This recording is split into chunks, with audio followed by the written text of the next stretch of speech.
Wapendwa, tuko jangwani ya magonjwa na fitina, ulevi na usherati, vyote ndugu vyatusonga. Ndugu kwa ndugu wauana, ugomvi kila mahali. Nyosha fimbo ya amani, tupate pumziko. Kuvuka bahari ya Shamu, wakapuliza tarumbeta, wakisema sifiwe Bwana, ametupea ushindi. Maadui wameangamia, wako wote ndani ya maji. Mungu wetu ainuliwe, tena apewe sifa. Kuvuka bahari ya Shamu, wakapuliza tarumbeta, wakisema sifiwe Bwana, ametupea ushindi. Maadui wameangamia, wako wote ndani ya maji. Mungu wetu ainuliwe, tena apewe sifa. Kuvuka bahari ya Shamu, wakapuliza tarumbeta, wakisema sifiwe Bwana, ametupea ushindi. Maadui wameangamia, wako wote ndani ya maji. Mungu wetu ainuliwe, tena apewe sifa. Amen. Wanatupatia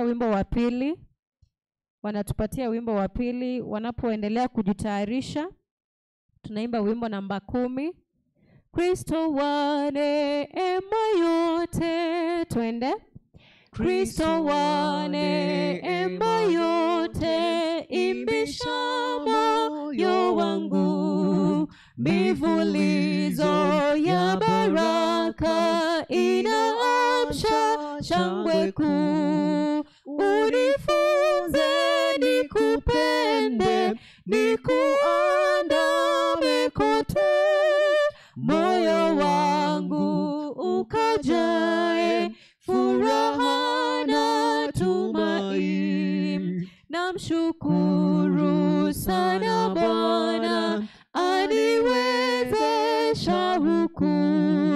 Salama aniongoza hata kule nyumbani.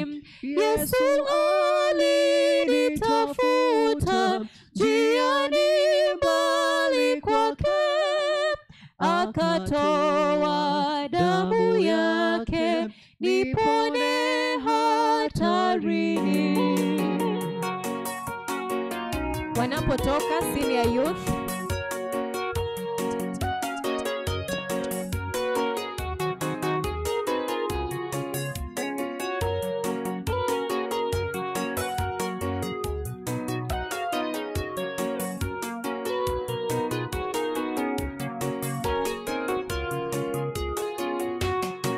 Nautamani mji ule, mji mtakatifu mbinguni, makao ile ya washindi. Tutakaa naye Bwana Yesu, itakuwa furaha kubwa tukimwona Mwokozi Yesu. Ndiye yule alishinda mauti ya milele na milele. Nautamani mji ule, mji mtakatifu mbinguni, makao ile ya washindi. Tutakaa naye Bwana Yesu, itakuwa furaha kubwa tukimwona Mwokozi Yesu. Ndiye yule alishinda mauti ya milele na milele.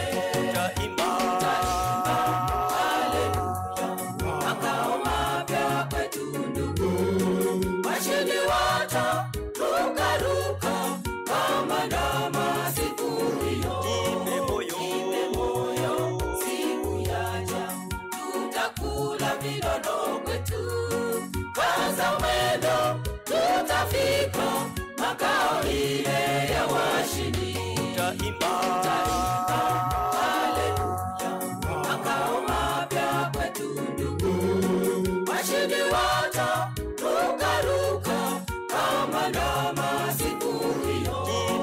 Ipe moyo siku yaja, tutakula vinono kwetu. Kaza mwendo, tutafika makao ile ya washindi.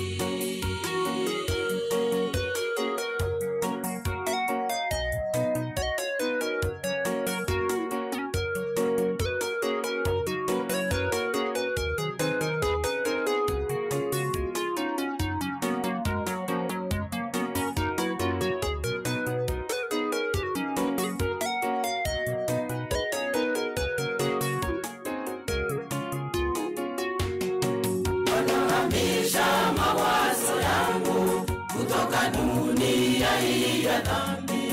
Shetani yule mdanganyifu amewapofisha watu wengi, wengi wao wamelala bila tumaini la milele, wangojea hukumu milele, wapotee milele sote. Wanahamisha mawazo yangu kutoka dunia hii ya dhambi. Shetani yule mdanganyifu amewapofisha watu wengi, wengi wao wamelala bila tumaini la milele, wangojea hukumu milele, wapotee milele sote.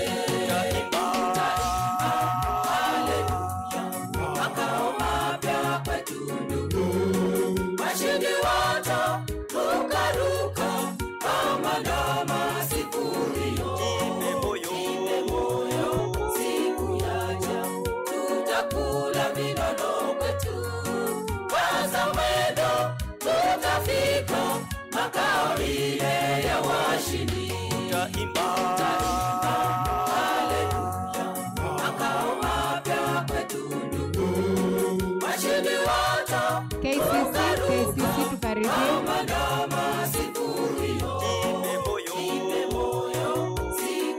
KCC Senior Youth. Tutakula vinono kwetu. Kwanza mwendo tutafika makao ile ya washindi.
KCC wakimaliza wimbo wao wa kwanza tutaweza kupata Inuka Family.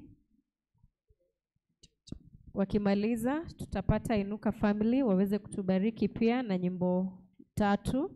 Wao ni wageni wetu wa leo. Karibuni sana. Wanapoendelea kujipanga tutaimba wimbo namba 9. Mbaji mfalme vitu vyote vyako. Twende. Mbaji mfalme vitu vyote vyako, ni kwa ukarimu wako ninabarikiwa, ni kwa ukarimu wako ninabarikiwa. Uliyeniumba na kutegemea, sina budi kusisifu hizani zako kuu, sina budi kusisifu hizani zako kuu. Nitatoa nini kwanza vyote vyako, upendo wako wadai moyo wa shukrani, upendo wako wadai moyo wa shukrani. Tuwape nafasi.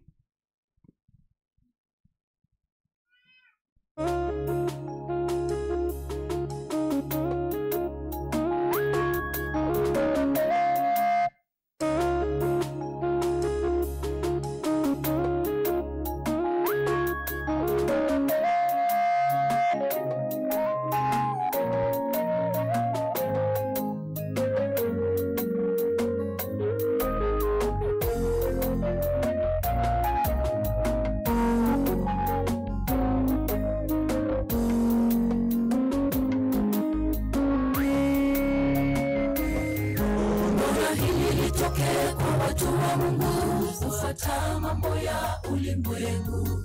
Kwa mavazi tunavaa mavazi yasiyositiri miili yetu. Bwana ametuonya tuvae mavazi ya kutoa utukufu wa Bwana, na tuache vipodozi ambavyo vitatupotosha kamwe. Mbona hili litoke kwa watu wa Mungu, kufuata mambo ya ulimwengu? Kwa mavazi tunavaa mavazi yasiyositiri miili yetu. Bwana ametuonya tuvae mavazi ya kutoa utukufu wa Bwana, na tuache vipodozi ambavyo vitatupotosha kamwe.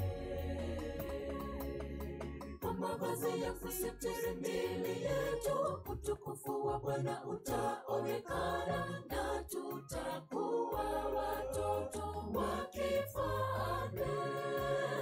Tuacheni udoti komu, Bwana utatupotosha. Mimi na wewe tuwe mfano, tuwe taa ing'aayo. Kwa mavazi ya kusitiri miili yetu, utukufu wa Bwana utaonekana, na tutakuwa watoto wa kifalme.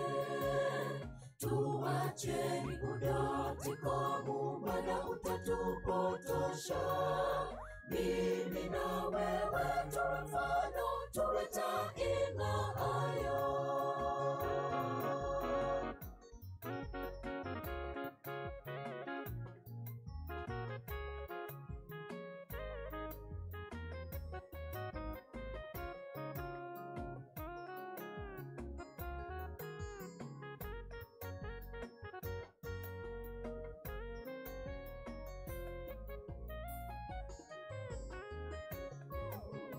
Je, tunachokiimba sisi kimetubadilisha?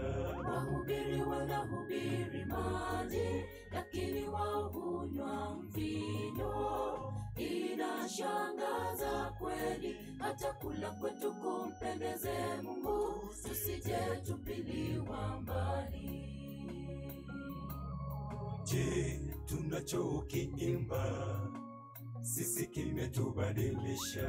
Wahubiri wanahubiri maji, lakini wao hunywa mvinyo. Inashangaza kweli, hata kula kwetu kumpendeze Mungu, tusije tupiliwa mbali. Kwa mavazi ya kusitiri miili yetu, utukufu wa Bwana utaonekana, na tutakuwa watoto wa kifalme. Tuacheni udoti komu, Bwana utatupotosha. Mimi na wewe tuwe mfano, tuwe taa ing'aayo. Kwa mavazi ya kusitiri miili yetu, utukufu wa Bwana utaonekana, na tutakuwa watoto wa kifalme. Tuacheni udoti komu, Bwana utatupotosha. Mimi na wewe tuwe mfano, tuwe taa ing'aayo. Kwa mavazi ya kusitiri miili yetu, utukufu wa Bwana utaonekana, na tutakuwa watoto wa kifalme. Tuacheni udoti komu, Bwana utatupotosha. Mimi na wewe tuwe mfano, tuwe taa ing'aayo. Kwa mavazi ya kusitiri miili yetu, utukufu wa Bwana utaonekana, na tutakuwa watoto wa kifalme.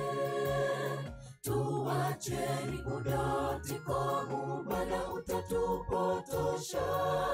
Mimi na wewe tuwe mfano, tuwe taa ing'aayo.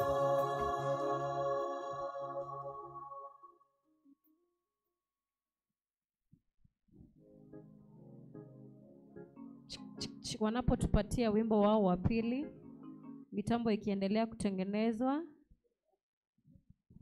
tunaimba wimbo nambari 56. Wanapofika ubeti wao wa mwisho wa wimbo huu, Inuka Family, mtaweza kuja. Walio kifoni 56 stanza ya kwanza. Walio kifoni, twende. Walio kifoni, nenda waponye, uwatoe walio shimoni, wanaoanguka uwainue, habari njema uwajulishe, walio kifoni waokoeni, Mwokozi yuko huwangojea. Tuwape nafasi.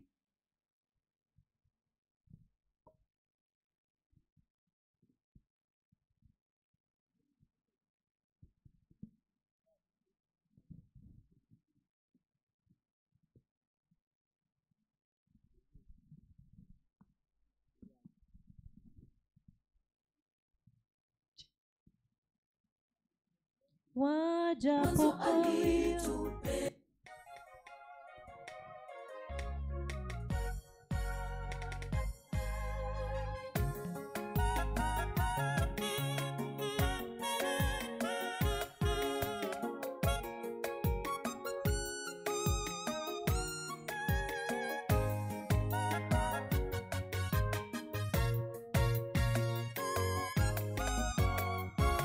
yeye mwanzo alitupenda, na sisi tunapaswa kupenda zaidi. Yeyote tuwe na juhudi nyingi katika kupendana, kwa sababu upendo husitiri wingi wa dhambi. Yeye mwanzo alitupenda, na sisi tunapaswa kupenda zaidi. Yeyote tuwe na juhudi nyingi katika kupendana, kwa sababu upendo husitiri wingi wa dhambi. Vitu vyote ni sawa panapo upendo miongoni mwetu. Rehema na kweli zisifarakane nasi, zidumu kamwe. Ndipo tutapata kibali na akili nzuri mbele za Mungu. Mungu ni pendo, akae ndani yake ana upendo. Vitu vyote ni sawa panapo upendo miongoni mwetu.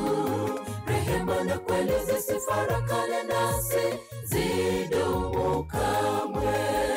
Ndipo tutapata kibali na akili nzuri mbele za Mungu. Mungu ni pendo, akae ndani yake ana upendo.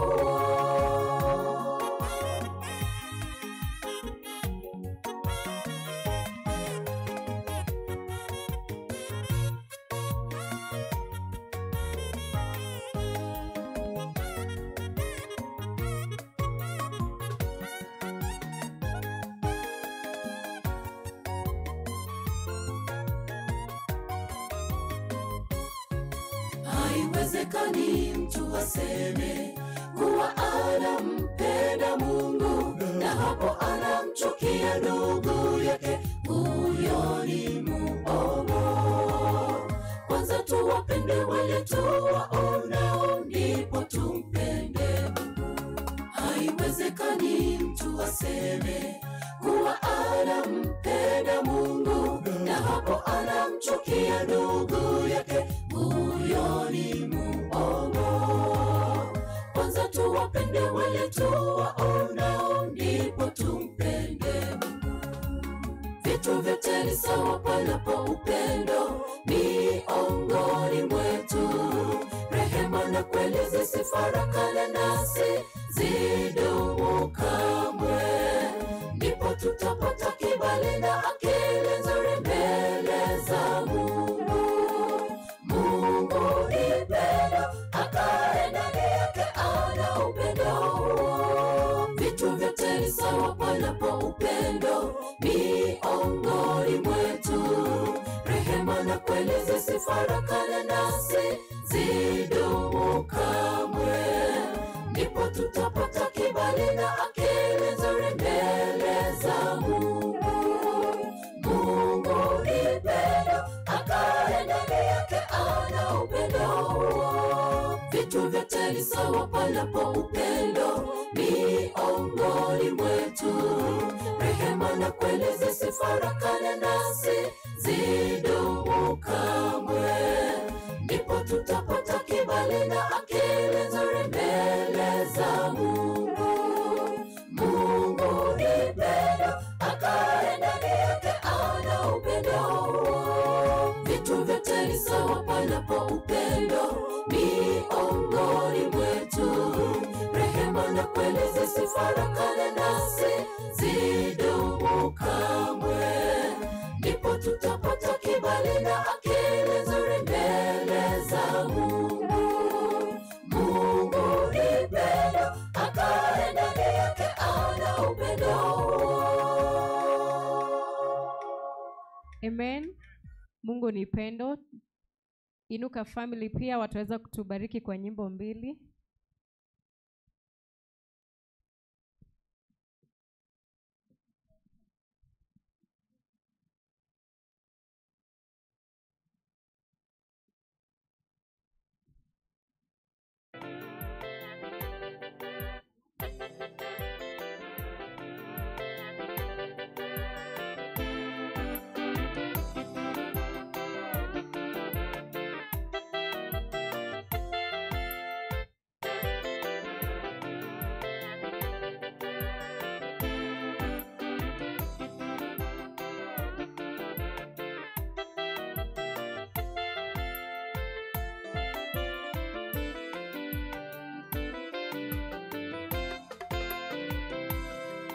Nimesikia habari zake Yesu, mimi ni nani hata nisipone?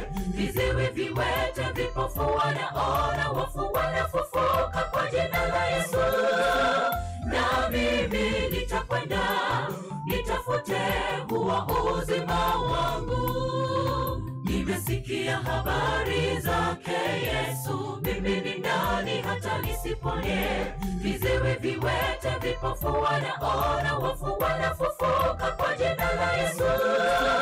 Na mimi nitakwenda, nitafute huo uzima wangu. Nitapenya kati yao, sitojali lolote. Wokovu ni muhimu kuliko sheria zao. Ninajua hali yangu, nimesumbuka vipi. Kamwe sitatulia hata niguse pindo la vazi lake. Najua nitapona. Nitapenya kati yao, sitojali lolote. Wokovu ni muhimu kuliko sheria zao. Ninajua hali yangu, nimesumbuka vipi. Kamwe sitatulia hata niguse pindo la vazi lake. Najua nitapona.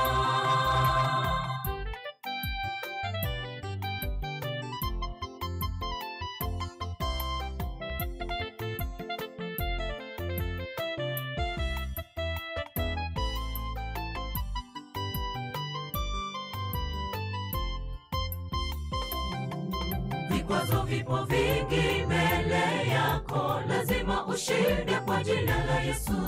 Ukimtazama aliyeanzisha safari ya wokovu, kamwe hutashindwa. Ukiwa naye Bwana wa majeshi, ushindi ni hakika. Vikwazo vipo vingi mbele yako, lazima ushinde kwa jina la Yesu. Ukimtazama aliyeanzisha safari ya wokovu, kamwe hutashindwa. Ukiwa naye Bwana wa majeshi, ushindi ni hakika. Nitapenya kati yao, sitojali lolote. Wokovu ni muhimu kuliko sheria zao. Ninajua hali yangu, nimesumbuka vipi. Kamwe sitatulia hata niguse pindo la vazi lake. Najua nitapona. Nitapenya kati yao, sitojali lolote. Wokovu ni muhimu kuliko sheria zao. Ninajua hali yangu, nimesumbuka vipi. Kamwe sitatulia lake najua nitapona.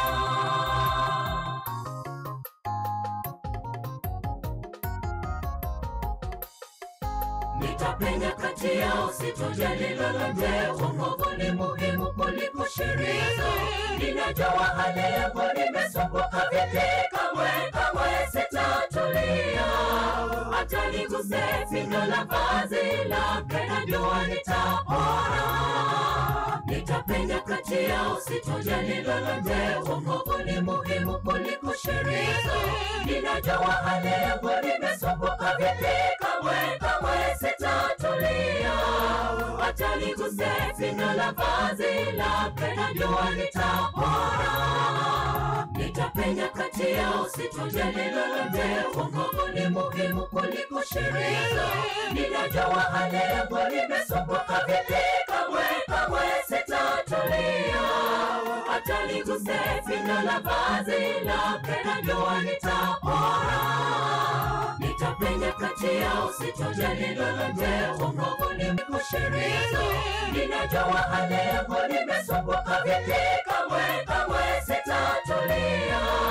Hata niguse pindo la vazi lake najua nitapona.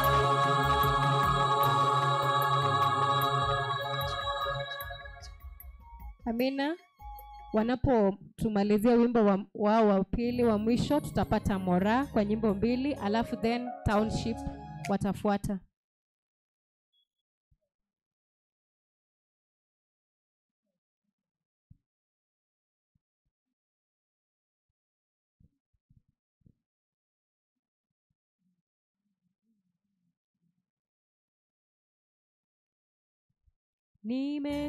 Nimekombolewa Yesu,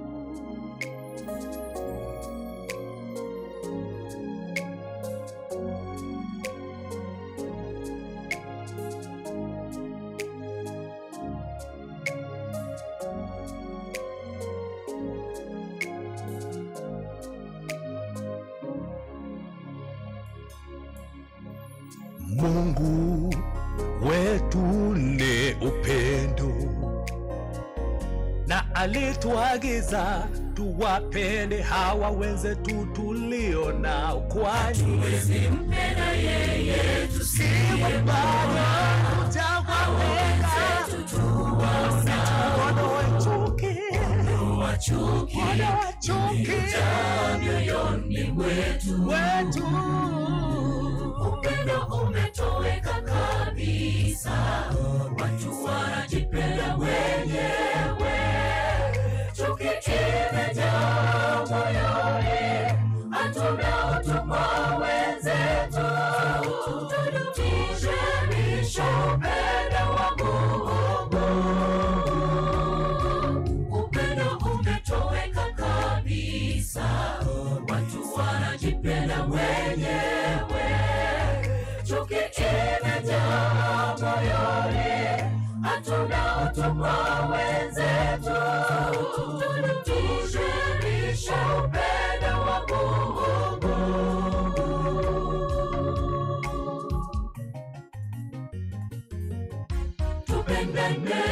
Tupendane, tuonyeshe upendo usio na unafiki. Tupendane, ndiyo amri kuu Yesu alotuachia. Tupendane, tuonyeshe upendo usio na unafiki. Tupendane, ndiyo amri kuu Yesu alotuachia.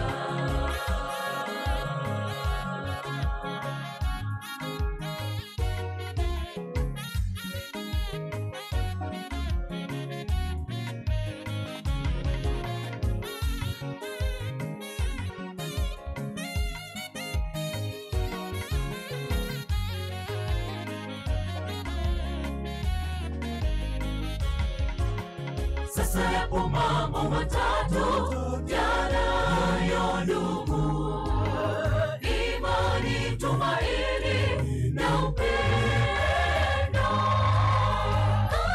Kati ya hayo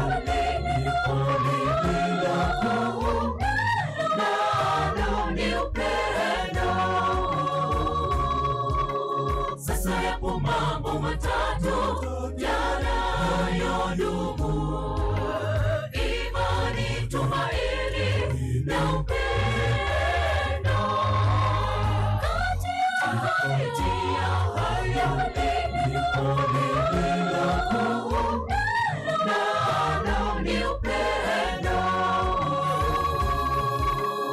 Tupendane, tupendane, tuonyeshe upendo usio na unafiki. Tupendane, tupendane, ndiyo amri kuu Yesu alotuachia. Tupendane, tupendane, tuonyeshe upendo usio na unafiki. Tupendane, tupendane, ndiyo amri kuu Yesu alotuachia.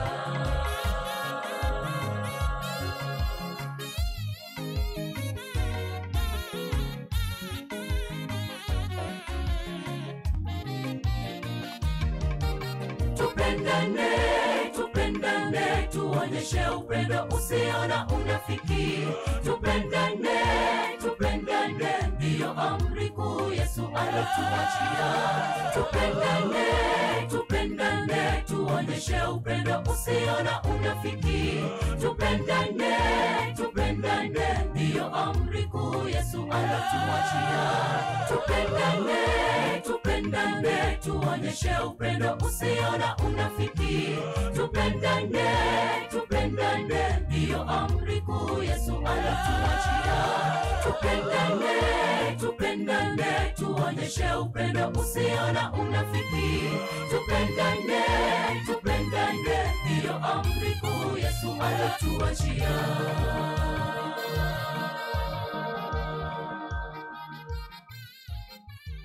Amen. Mora anapotoka tutapata township kwa wimbo mmoja. Watoto mtaimba baadaye mvua ikiisha.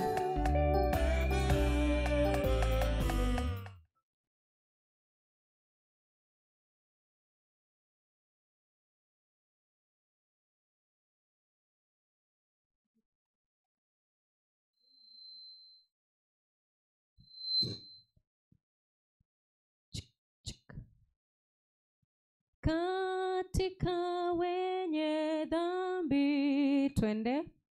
Katika wenye dhambi, ndimi mkuu wao.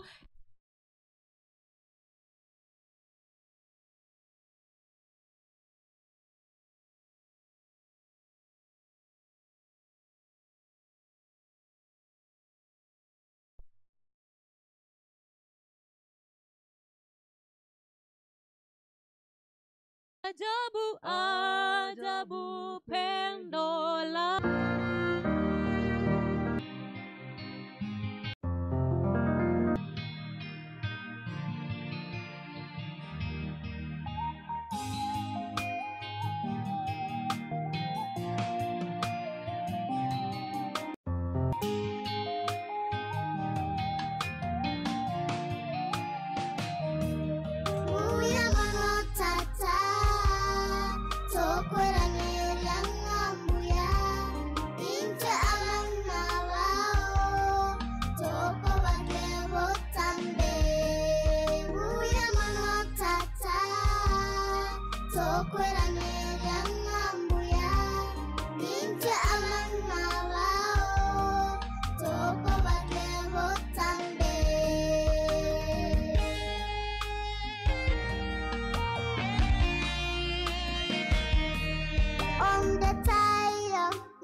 kuingia kwetu. Jua likichomoza hata linapotua, Mungu wewe wajua kutoka na kuingia kwetu. Twaimba sifa zako, jina lako liinuliwe, lishukuriwe, liabudiwe milele na milele. Twaimba sifa zako, jina lako liinuliwe, lishukuriwe, liabudiwe milele na milele. Uya mwana tata tokwera nera ngambuya inche amana wao toko bange motambe. Uya mwana tata tokwera nera ngambuya inche amana wao toko bange motambe. Uya mwana tata tokwera nera ngambuya inche amana wao toko bange motambe. Uya mwana tata tokwera nera ngambuya inche amana wao toko bange motambe.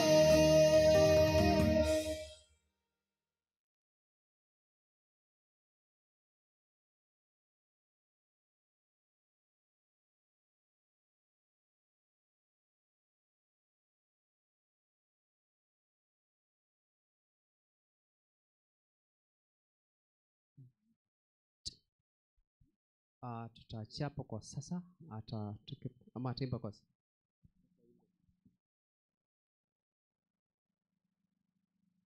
Ataimba moja alafu tuingie kipindi kingine.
che anchoyo minabu nawe yanchete ekiagera tata na wanchani yaya tokonyara komwancho monene onye toko mwancho yo minoroche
Amen.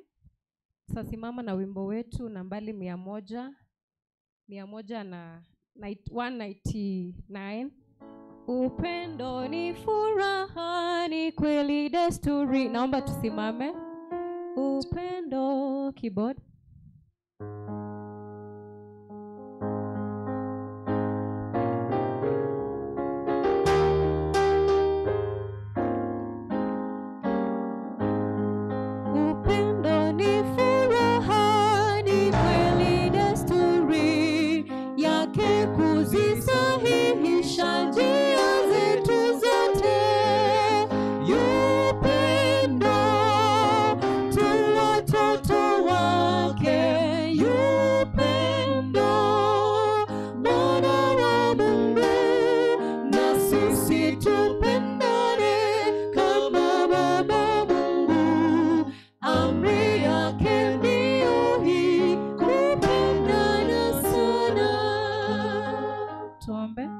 Baba yetu na Mungu wetu, tunakuja miguuni pako wakati huu kwa sababu ya wema wako na fadhili zako na upendo wako mwingi kwetu. Jina lako litukuzwe.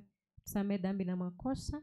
Tunapoingia katika kipindi cha familia na hekaya, tunakualika uweze kuwa kiongozi wetu, mnenaji ambaye atatuongoza, uweze kumtumia kama chombo chako, ili yote ambayo atakayanena yaweze kuwa ya manufaa zaidi katika maisha yetu. Ni katika jina Yesu Kristo tunaomba na kuamini. Amina. Karibu.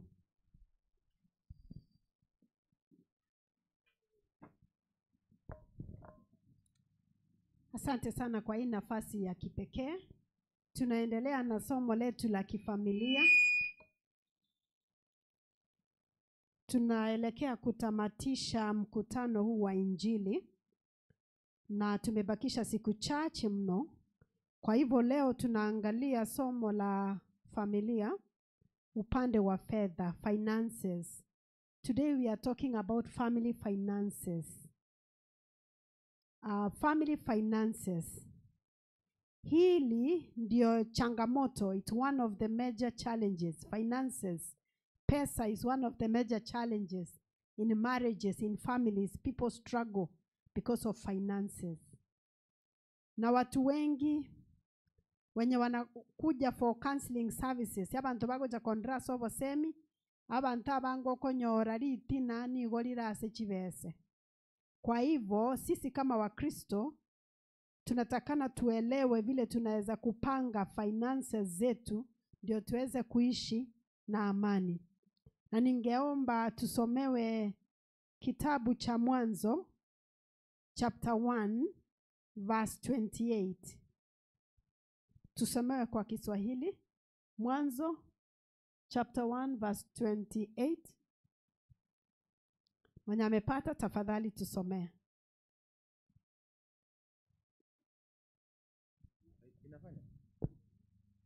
Mwanzo 1 fungu la 28.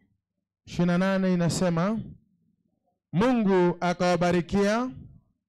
Mungu akawaambia, zaeni mkaongezeke, mkaijaze nchi na kuitiisha, mkatawala samaki wa baharini na ndege wa angani na kila kiumbe chenye uhai kiendacho juu ya nchi. Asante sana. It is the promise and the purpose and the intention of God to prosper her. To prosper us. To prosper us in families. Yani tukiingia katika ile hali ya ndoa, tunufaike na tutajirike kuliko vile tulikuwa tukiwa single, ukiwa mmoja. So it is in order for you to get somebody who is going to add value to your life. Maisha yako ukiwa kwa ndoa, usiwe maskini kuliko vile ulikuwa. Hata ukiona mtoto mdogo hivi ameanza kuonyesha hii dalili ya talanta, huyu mtoto anatakana ashikwe mkono, aenezwe vilivyo ndio aweze kutumia hiyo talanta. Niko na mtoto wangu firstborn, alikuwa anapenda simu sana. Alikuwa anapenda simu na kompyuta na TV akiwa mdogo. Tulipigana na yeye sana. Na sasa hata macho imeharibika kwa sababu ya hiyo TV na simu na nini. Lakini alipomaliza shule kidato cha 4, akaenda university, anasomea hilo somo la kompyuta. Na saa hii aliniambia akona project amepatiwa akiwa shule second year, anatengeneza vitu za mitandao. Kwa hivyo tuangalie ile talanta mtoto akonayo, tuanze kumsaidia kutumia hiyo talanta kutengeneza pesa. Na usitumie talanta yako for free. Hiyo talanta tumia siku ya Sabato for free, but the other days tumia kutengeneza pesa. Kuna watu wengine wanajua kutengeneza chapati mzuri sana, na unatengeneza chapati, wageni wanakuja kwako wanakula. Lakini hizo chapati kwa nini usitumie kutengeneza pesa? Hakuna kitu inakusimamisha. There is nothing that is stopping you from using your talent. Na talanta inalipa. Na talanta inalipa hata kuliko kile umesomea. Number 3. Tufunze watoto wetu wakiwa wadogo hali ya kutengeneza pesa. We need to teach our children how to make money. Wale wenye walifunzwa kutengeneza pesa wakiwa wadogo, inakuwa rahisi kutengeneza pesa wakiwa wakubwa. Lakini kama mtoto hajafunzwa kutengeneza pesa akiwa mdogo, inakuwa ngumu sana kutengeneza pesa akiwa mkubwa. Skills. Watoto wana learn skills wakiwa wadogo, 0 to 7 years, up to 12 years perhaps, but 0 to 7 years you can teach children to learn skills. Na kuna watu wanasema, mtoto akifunzwa kushika pesa hatawahi soma. Sio ukweli. Mimi nilianza kwenda soko nikiwa miaka 4. Nilikuwa naenda na mamangu sokoni kuuza maruranu, kuuza mboga, kuuza vitunguu. Ndio nilikuwa namhesabia na mwekea pesa. Hata sikuwa najua kuhesabu vizuri, lakini nikaanza kushika pesa wakati huo. Na hiyo pesa haikufanya nisisome. Nilisoma nikapata A's. Na sasa hii mimi nikikuja hapa Kenya nikikaa kidogo nitatengeneza hali, naenda mission. Nimetembea, nimeangalia, nimeona iko pesa imelala hapa Kenya. Nikikuja tu hapa mtaona nitakuwa milionea kutoka hapa Kenya. Iko pesa imelala. Kwa hivyo ukifunza mtoto kutoka an early age vile anaangalia anatengeneza pesa, utaona akiwa mkubwa inakuwa rahisi. Wakati watoto wangu walikuwa wadogo miaka kama 4-5, tulikuja Kisii kwa mamangu, akatupatia avocado. Na hiyo avocado ilikuwa mingi. Tukaenda, avocado ikaiva. Ilipoiva, ingine nikapatia jirani, ingine ikakuwa mingi, nikapatia watoto wangu. Wakaenda kwa barabara, tulikuwa tunaishi ndani ya hospitali. na mimi ni daktari wa hospitali. Kwa hivyo singeona kama watu wanasema watoto wa daktari wanauza avocado. Mimi nilijua nataka kufunza watoto kwanza kushika pesa. So nikawatuma kwa barabara na avocado, wakasimama na avocado imejaa besi. Kawaambia uza avocado mkuje nyumbani. Waliuza hiyo avocado within 30 minutes wakamaliza. Wakaona kumbe pesa inatengenezwa hivyo. Na walipokuja nikawafunza vile wanatoa saka na sadaka 10%, ingine nikawaambia mtasave, na wakafungua bank account na wakaanza kusave pesa. So mtoto akipata pesa hivi anaweka kwa account. By the time anamaliza shule, unapata mtoto ako na pesa yake, anapanga kila anafanyia. Kwa hivyo tufunze watoto wetu kuzoea pesa. Isikue wakati wanaenda high school ama wanaenda university ndio wanagusa pesa for the first time na hawajui kuitumia. Lakini tukiwafunza wakiwa wadogo kugusa pesa, wanazoea pesa na wanajua vile wanatumia pesa, hata vile wana budget. Na nimetangulia kusema ya kwamba mtu mwenye amefunzwa kushika pesa akiwa mdogo, akiwa mkubwa inakuwa rahisi. Kwa hivyo mimi saa hii naweza enda pale kwa barabara niuze makaa, kwa sababu nimeuza makaa. Sukuma nimeuzia wale tunafanya kazi na wao, na pesa yangu si black na pesa yangu si green. Kwa hivyo hata ukiuza sukuma pesa yako haitakuwa green, ukiuza makaa pesa yako haitakuwa black, kwa sababu nilizoeshwa kushika pesa nikiwa mdogo na kuona vitu hivi, naona vile naweza kuigeuza ikue pesa. Number 4, as a family muweke budget. Sijui budget inaitwa aje kwa Kiswahili, lakini mpange vile mnatumia pesa. Even if you are one person who is earning, ulete ile pesa kwa meza, muweze kuongea, mpange vile mnatumia ile pesa. Kwa sababu usipoleta hiyo pesa kwa meza muongee, wale wengine watafikiria uko na pesa mingi na pengine una pesa. Jambo lilinisaidia sana nikiwa shule. Mamangu alikuwa anapata pesa kutoka kwa majani chai, alikuwa anapata pesa, tea leaves. Na that time walikuwa wanapatiwa ilikuwa ni slip. Pengine kuna wenye wanakumbuka. Ilikuwa ni slip. Slip inakuja, unaona anapata maybe 99 shillings. Na analeta hiyo pay slip kwa meza. Anatuambia sasa hii pesa iko 99, tunaipanga aje? Mimi nikienda shule, nilikuwa naenda shule sina pocket money hata shilingi moja. Hata fare ilikuwa ni shida. Na wale watoto tulisoma na wao walikuwa ni watoto wa ministers na walikuwa wanapewa pocket money maelfu, na ni kitambo. Mimi sikuwa hata na shilingi moja. Lakini hakuna siku nililaumu mamangu. Siku blame my mother even one day. Kwa sababu nilijua she's doing her best. Kama hangeleta hiyo slip atuonyeshe, ningekuwa na expect, nasema kwa nini anipatii pesa. Lakini mimi nilikuwa naenda shule nasema surely my mother, hata ile pesa anapata anajaribu. Akienda akiuza managu, anakuja jioni anaweka everything kwa meza, anasema hii ndio pesa tuko nayo, nataka tuipange. Ni kwa sababu babangu hakuwa. Kwa hivyo ni sisi tulikuwa tunapanga na yeye. Lakini kwa familia ningependa kusema si lazima ulete kwa watoto, lakini ikiwa mko pamoja, mke na mme, ile pesa mnapata mketi mpange as a family. It becomes family finances na mnapanga pamoja. Kwa sababu unaweza kuwa wewe unafanya kazi, mwingine kazi yake ni kuharibu. Na anaharibu pengine kwa sababu hajui hiyo pesa iko na mwisho. Anafikiria it's a bottomless pit. Number 5, manage ile inaitwa black tax. Black tax ni ile pesa huwa tunatuma kusupport family members wenye wanangojea, wanategemea. Wacha niseme hivi, kila familia I believe tuko na wale hawajiwezi, wacha niseme hivyo, na pengine tunawasaidia to take care of their families. Lakini nataka ufanye what we call empowering, not disempowering. How do you disempower people? You disempower people ukipatia mtu food, shelter, accommodation. No, food, shelter, clothing. Ukipatia mtu chakula, umpatie mahali pa kuishi, pengine ulipe rent na umnunulie nguo. What you are doing, you are disempowering that person. You are not empowering the person. What you need to do, mtu akikwambia hana chakula, kwa sababu huwezi mpatia leo na kesho kutwa, muulize, ninawezaje kukusaidia ndio uweze kununua chakula yako? Tumesema kila mtu an adult lazima afanye kazi na mikono yake, haweze kuprovide for themselves. Alafu kuna jambo ingine, unapata pengine ndugu yako ama dadako hajiwezi, alafu wewe uko na kazi, unalipia mtoto wake school fees. Wacha nikwambie, what you're doing, unafunza ule mtoto ya kwamba rich auntie, rich uncle will take care of you. Na mara mingi nimeona ule mtoto utamlipia school fees, mamake ama babake ameketi kando, ule mtoto yeye pia atapata watoto na watakuwa responsibility yako ama ya watoto wako.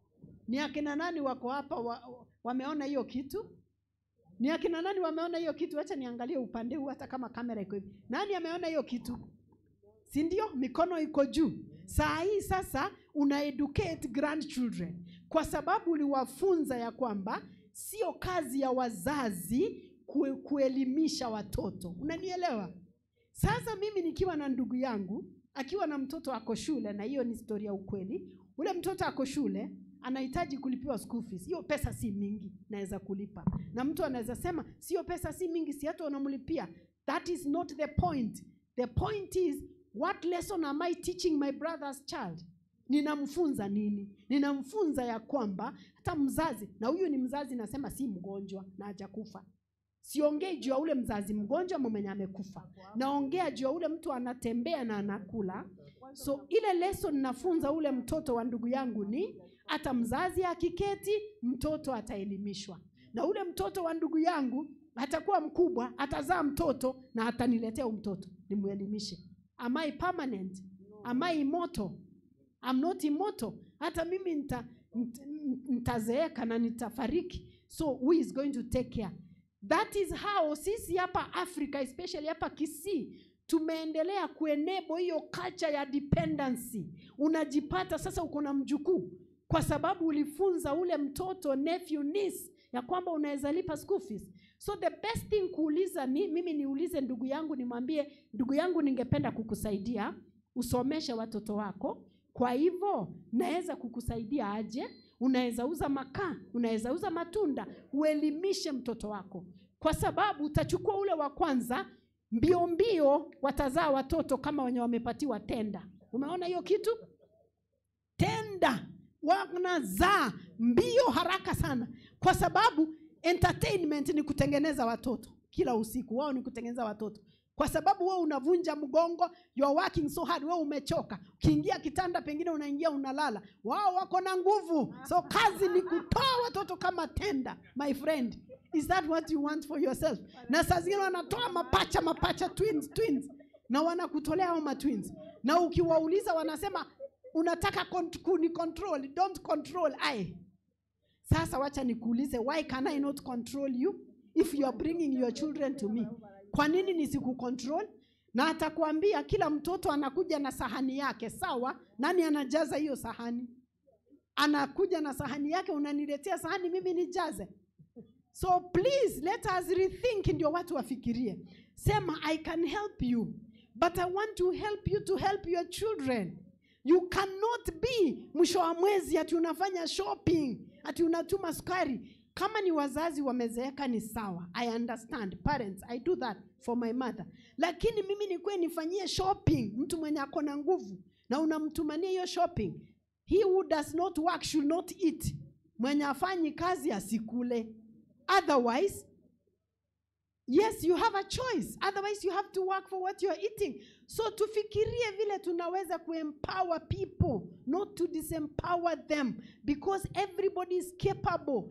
Because angalia sasa, anakuambia mtoto wangu alimaliza form class 8, anatakana kwenda high school.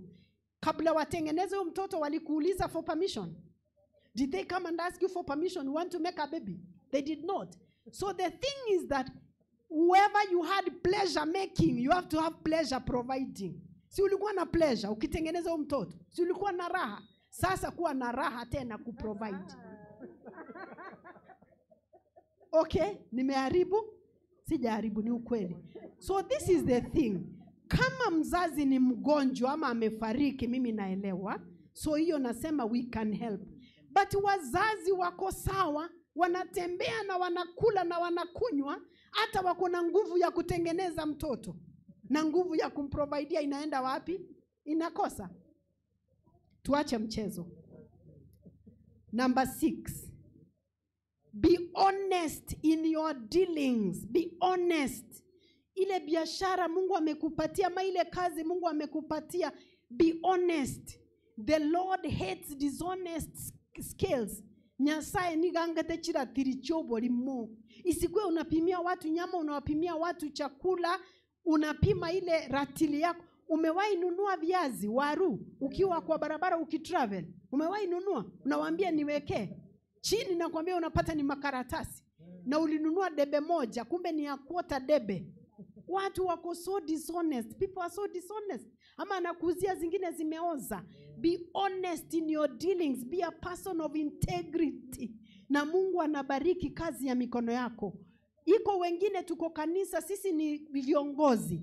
Na unaomba Mungu akusaidie, akupanulia, kufunulie milango, abariki biashara yako. But imagine you are dishonest kwa biashara. Mimi nishakuwa conned na mzee wa kanisa. A church elder has conned me a lot of money. Si pesa kidogo, alinikon. And I was so bitter. Na nimemuongelesha, amenikon. Na nilienda kanisa hiyo church nikiwa mgeni. So nikaona church elder, alikuwa head elder. Tukaongea, nilikuwa nataka kununua item fulani, sitaki kusema ni gani. Nikanunua hiyo item, pesa mingi. Kumbe ilikuwa kitu fake. Na nilipomwambia akafanya mchezo wa paka na panya. Eventually it was hard. Ilikuwa ngumu sana mimi kusamehe huyo church elder. Kwa hivyo tukue honest. Hata nilikuwa nasikia niombe tu biashara yake yote uungue, ichomeke, everything to the ground. Lakini namuombea Mungu mwenyewe atadeal na yeye. Anyway, but I don't think hata hiyo biashara yake imesimama. Because alikuwa amenikon, si mimi peke yangu, but amekon wengine. Hata sisi wengine tunaogopa sana kufanya biashara na Waadventista wengine kwa sababu ya dishonesty. Let's be honest. Let's be known that we are very honest. I remember nilienda kwa radio siku ingine, nilikuwa Egesa FM, nimekuwa hapo mara kadhaa. So I remember the first day, not the first day, but maybe the second day nilipoenda. Ule radio presenter aliniambia, aliangalia comments zilikuja, kama comments zaidi ya 500, na akaniambia alikuwa anataka kuangalia aone kama kuna negative comment inakuja juu yangu. Because aliniambia amekuwa akileta guest, wageni wengine kwa studio, waongee mambo ya ndoa. Wakianza kuongea mambo ya family life, comments zinakuja. Umetoa huyo wapi ukamleta? Huyo alikuwa ananitongoza. Huyo ako na mpango wa kando. Huyo ako na nini? Huyo ako na nini? Wanaharibu kipindi. So next time hawezi waita. Nikamwambia there is no day utapata negative comment juu yangu in family life. Na ukipata negative comment, huyo mtu ningependa alete evidence, because I know where I have been. I know who I sleep with. I know what I do with who I do with. So I know. So you are not going to say that I'm sleeping with somebody. I know the person I sleep with, and it's only one. See? So it's good for us to be very honest. Okay, it's my husband, so it's not another person. So the thing is, it's good to be very honest in everything that you do. Kwa biashara, ujulikane ya kwamba wewe ni mtu wa kuaminika, na Mungu atabariki kazi ya mikono yako. Lakini kama wewe si mtu wa kuaminika, whatever you do, it's just going to be like unapata pesa unaweka. It's like putting treasures in a basket with holes. Utaweka zikianguka. Utaweka zikianguka. Number 7. Do not waste food. Usitupe chakula ovyo ovyo. Mimi nimetembea hiyo siku nyingine nikienda hapo Kenyanya, hapo shule tulikuwa na mkutano wa mama. Naona hapo Rikori, hapo kwa kabarabara. Watu wametupa ugali. Are you serious? Watu wanatupa ugali hapo nje, hapo chini kwa barabara. Watu wana waste chakula. Hapa Kisii tumebarikiwa na chakula mingi, lakini pia tunafanya waste. Waste, it is so much. Ukiona vile watu wako na njaa wana starve, na hiyo chakula wewe ndio umejiserve na una waste. But why are you wasting?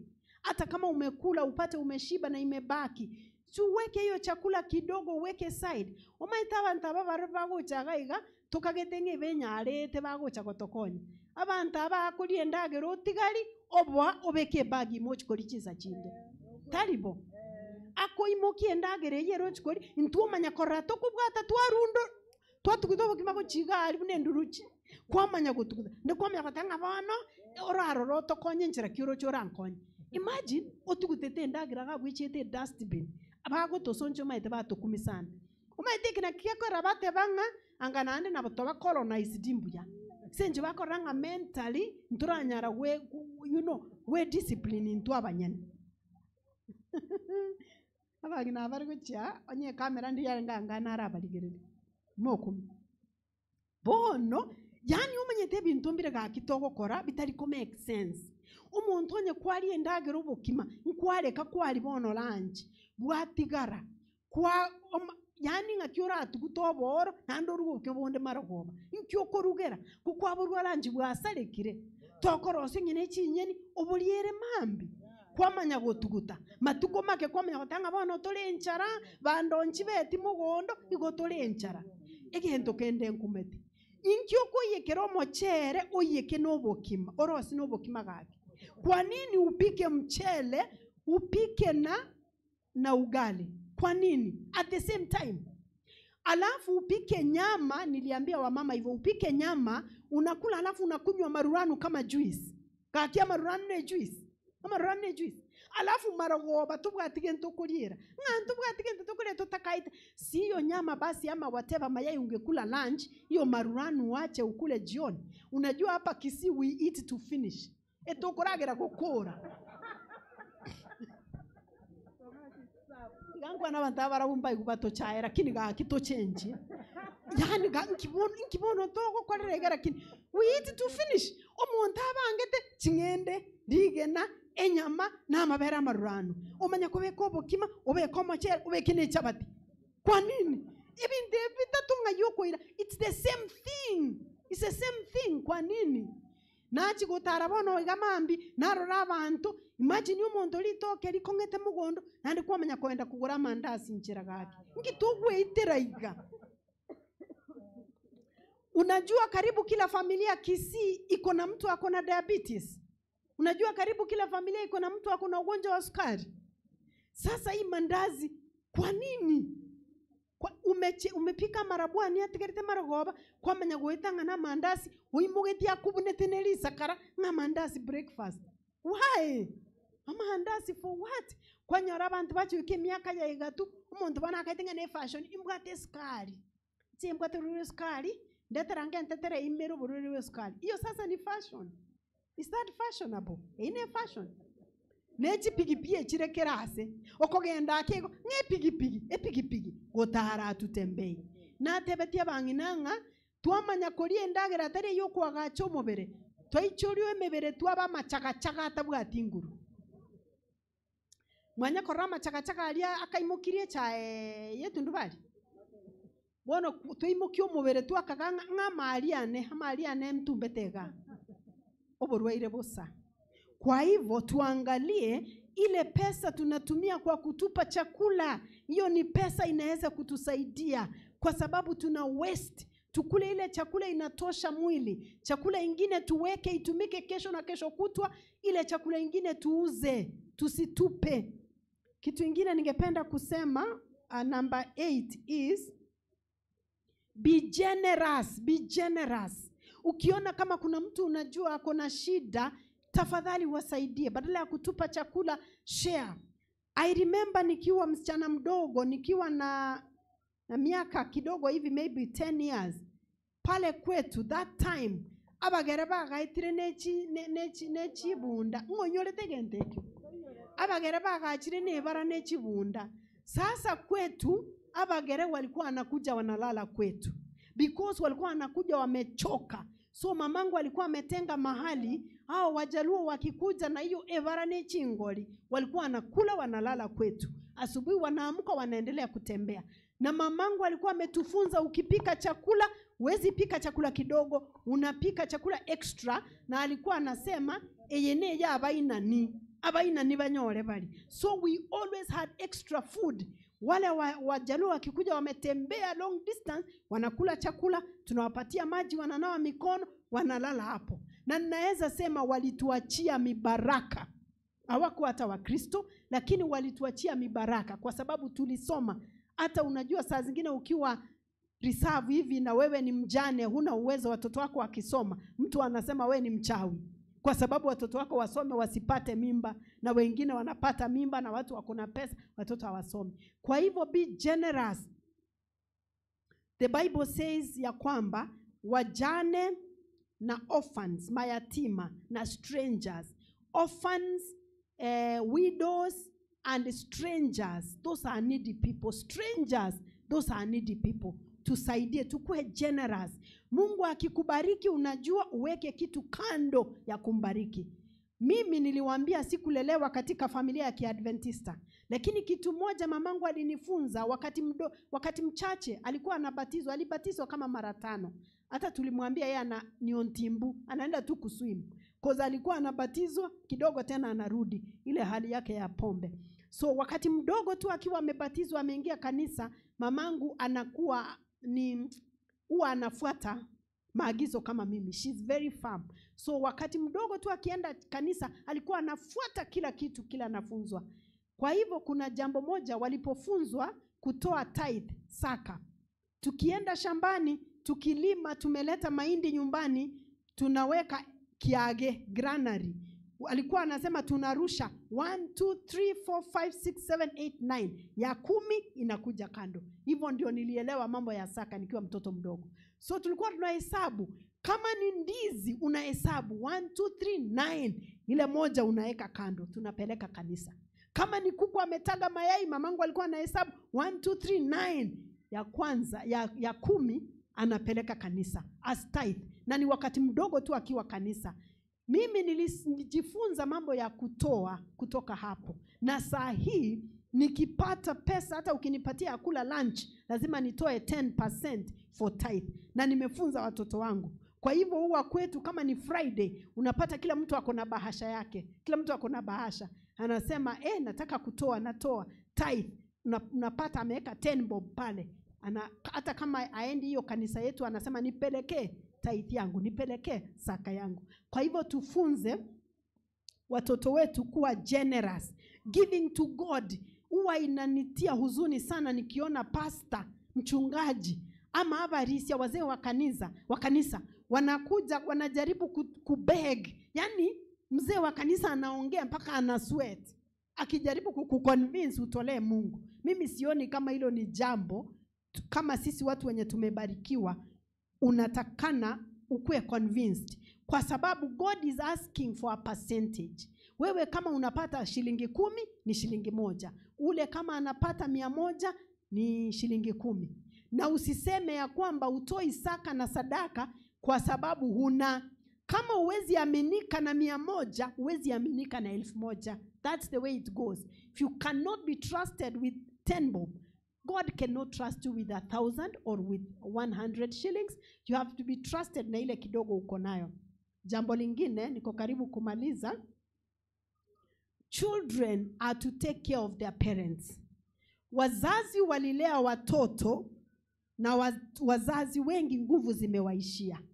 Je, wewe kama mtoto bado unategemea wazazi wako wakutunze ama unatunza wazazi wako? Unajua kuna wazazi wako hapa Kisii, example, hawana hata mahali pa kujisaidia, hawana msalani, yani msala, yani mahali, they don't have a latrine. Lakini mtoto wake anaishi kule Nairobi ama kule Amerika, pale kwa nyumba yake, vyoo vimezidi watu. Ako pengine na watoto 2 na yeye ako na yeye, wako watu 4 na wako na vyoo 6 ama vyoo 7 kwa nyumba. Lakini pale nyumbani wazazi hata hawana mahali. Alafu jambo likitendeka pengine kama kuna funeral hivi, matanga, watu wakitoka Nairobi wanashangaa. Because mtu kule, yeye ndiye generous, anapatiana, amevalia vizuri, lakini watu wakienda kule kwao, hata barabara mahali pa kutembelea hakuna, hata kikombe ya maji, ya kukunywa maji, glass, hakuna. Please, watoto, kumbuka, take care of your parents back home. Do not let your parents suffer. Wazazi, unapata mzazi yako na njaa, hana anything. Na wewe ukienda nyumbani ile kitu ako nayo kidogo unamnyang'anya. It's a curse. Wewe ndio nguvu ya wazazi wako. Kwa hivyo utunze wazazi wako. Na niliambia watoto, mzazi wako asilie na uko hai. The last one, nikimalizia, Tusikue tunategemea wale wenye wameajiriwa, tusitegemee ile kazi umeajiriwa peke yake. Iko watu hapa katikati mwetu, kuna watu wamebarikiwa kama mimi na wako na kazi pengine ya kampuni, pengine ya serikali. Leo ningependa kukwambia kwamba kazi ya kampuni ama ya serikali haiwezi kukufanya utajirike. Haiwezi kukupatia financial freedom. Hiyo kazi haiwezi. Inakuweka golden chains, inakuweka minyororo ya dhahabu. Na wewe unakaa pale, unasema uko na kazi, uko na kazi. Na umeshinda loans, umezama na loans mpaka hata uoni. Na wakati umeretire hapo umeisha nguvu. Na hukuwa hujafikiria ufanye kitu chochote. Unaketi chini ya mti, unangojea kifo. Ni wangapi hapa mzazi wako alikuwa mwalimu? Na alikuwa tu ule mwalimu wa kuamuka kuenda kufunza kurudi. Sasa ameretire, ameketi chini ya mti. Sasa hapo ndio magonjwa yanaingia. Pressure, sukari. Anashinda akibega akisema nisaidie ya kumeza dawa, sina pesa ya dawa. Mwalimu 3 years amefariki. Kwa sababu identity yake alikuwa anaipata kutoka kwa kazi. Ile kazi umebarikiwa ni mbegu. It's a seed. The work, the job God has given you ni mbegu. Ukiona tukipanda mahindi, ile mbegu unaweza ipika kweli? Unaweza pika ile mbegu ya mahindi? Hauwezi pika kwa sababu ile mbegu iko na dawa, si ndio?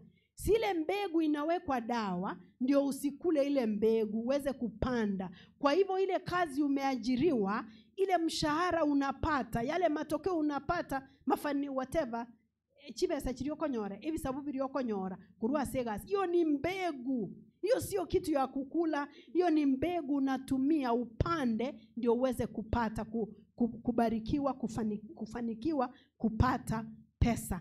So your employment, if you have your employment, hiyo ni mbegu. Think about something else you can do. Usingoje retirement, kwa sababu you will retire and you will be sent back to society. Wakati una nguvu, una meno, uko na magonjwa chungu mzima, unaanza kusumbua watoto wako, hata watoto wako wanaogopa kuchukua simu yako, pengine wanakusave daddy sumbua, ama wanakusave mom battery low. So kwa sababu unasumbua watoto wako. Ebu sisi kama wazazi, watoto wetu ikuwe ni furaha ya mtoto wetu kutupigia simu. Na mtoto wako kwenda nyumbani iwe ni furaha. Mimi saa hii nikienda nyumbani kwetu, naeza enda bila kitu chochote. Naenda tu nikisimama hivi. Na mamangu atanipikia kwa sababu kuna venye nimemuempower. Anaeza yani inakuwa ni furaha yangu na anasema umekuja na ananipikia.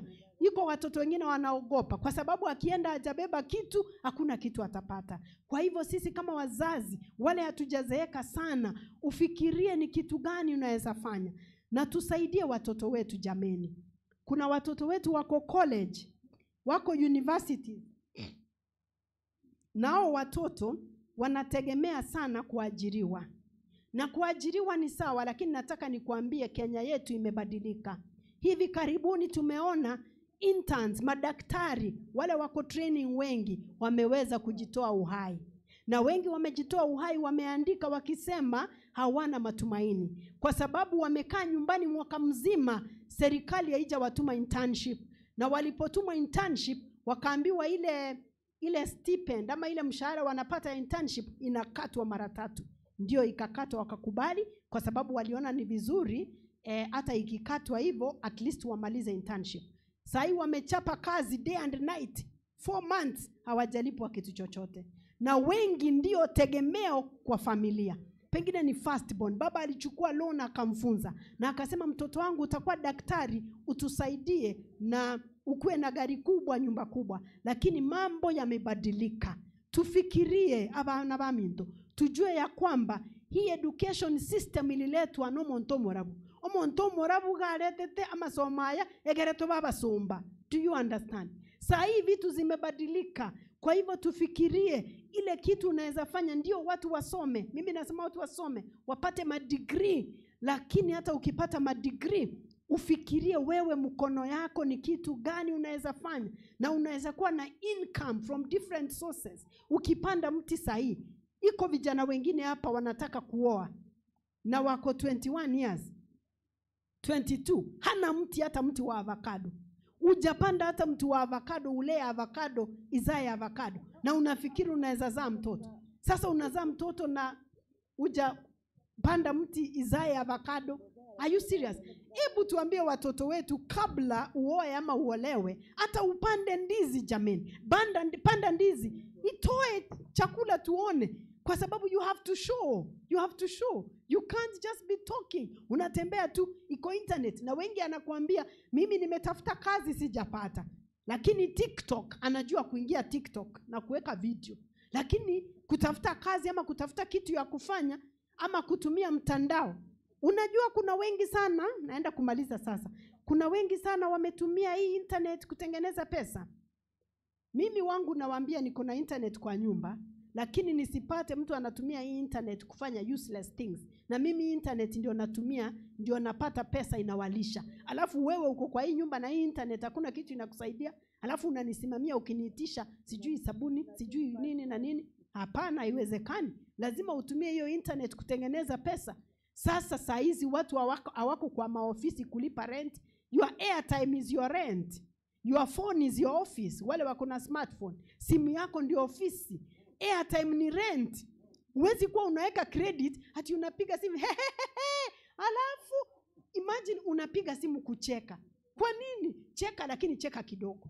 Cheka kidogo, pass a message, sio kupiga simu kugossip. Na watu wengine oye airtime wanatumia kama rent. Hebu tusomewe tukimaliza kitabu cha Proverbs 14 verse 20. That is the last verse ndio nimalize. Proverbs chapter 14 verse 20. Bluetooth connected. Nasema maskini uchukiwa hata na jirani yake, bali tajiri ana rafiki wengi. Thank you so much. Sasa wacha niwaambie, hii ni real talk. Ninajua sana sana tukisema hivi kuna vile watu wanasema kwa hivyo unatuambia tuabudu utajiri. No, that's not what I'm talking about. Hata hii crusade imetendeka kwa sababu pesa imetumika. Hata hii mtandao tunapeperusha angani, watu wanaangalia. Kuna rafiki yangu najua ata watch, ako Texas, ameniambia sahi amekuwa akifollow. Hangekuwa akifollow kama hakuna pesa, na niambia ana follow na imemsaidia sana. Jana aliniambia aliangalia your in-laws, imemsaidia, na sahi ameniambia ana watch. Kwa hivyo wacha nikwambie, the Bible says very clearly, the poor is hated even by his family, but the rich has many friends. Wewe umewahi kuona kwa familia ule mtu mwenye hana mapato, munaenda family meeting, anajaribu kuinua mkono aongee, anaambiwa wewe kene ngio koto tenki bono nera koto te kene ngio koto te. Alafu ule ndugu yako hana point, lakini amekuja na gari, anaongea yani useless, anaongea lakini anapigiwa makofi. Point yeyo okunire point. Point yenye kunire point teyo. Point teyo. Wacha nikwambie, usikubali kuchukiwa if you can avoid. Na najua mara mingi sometimes we go through a hard time, lakini it should not be always, okay? Nilikuwa naongea na watoto wangu kabla nikuje Kisii hii crusade. Mimi niko in Nairobi, huwa naenda ile kanisa, one of the big churches, na kuna big churches mingi. So tulikuwa tunaongea, nikawauliza, wewe ukiangalia wale wazee wa kanisa, hizi kanisa fulani sitaji ni kanisa gani, umeona mtu maskini pale? Nauliza tu, na usiseme ni mimi nasema watu wakuwe wazee wa kanisa kama wako na pesa. Mimi niliuliza, is there an elder mwenye hana gari? Kama umeenda hizo kanisa za Nairobi, sema tu, nadanganya. Umeona elder hana gari? Saa ngapi unusu? Na si ati imanishi ule mtu mwenye ako na gari amejazwa na roho. No. But I am telling you, tulihesabu tukasema hizi kanisa 1, 2, 3, 4, 5 churches, makanisa makubwa Nairobi yenye tunajua. Na huwa nahubiri sana kwa hizo makanisa, kwa hivyo tunajua. Nilimwambia, tell me a single elder mwenye hana gari. Hata wale elder wamewekewa mikono wakiwa 24 wako na gari. Because kuna kanisa zingine vijana wadogo 24, 26 wako elders, they have a car na wako na profession. Alafu so nikamwambia, sasa unaniambia nini? Na hapa tunaweza sema, oh, God looks at the heart, man looks. me, I'm not God. So God will look at your heart, that is fine. But human beings do not have a spirituometer. Hawana anything ya kumesha roho yako. So human beings wanaangalia. Ndio maana wakisema, tunataka kujenga kanisa, every elder atoe 100,000. Wanasema tunatoa kwenda wapi? Where are we putting it?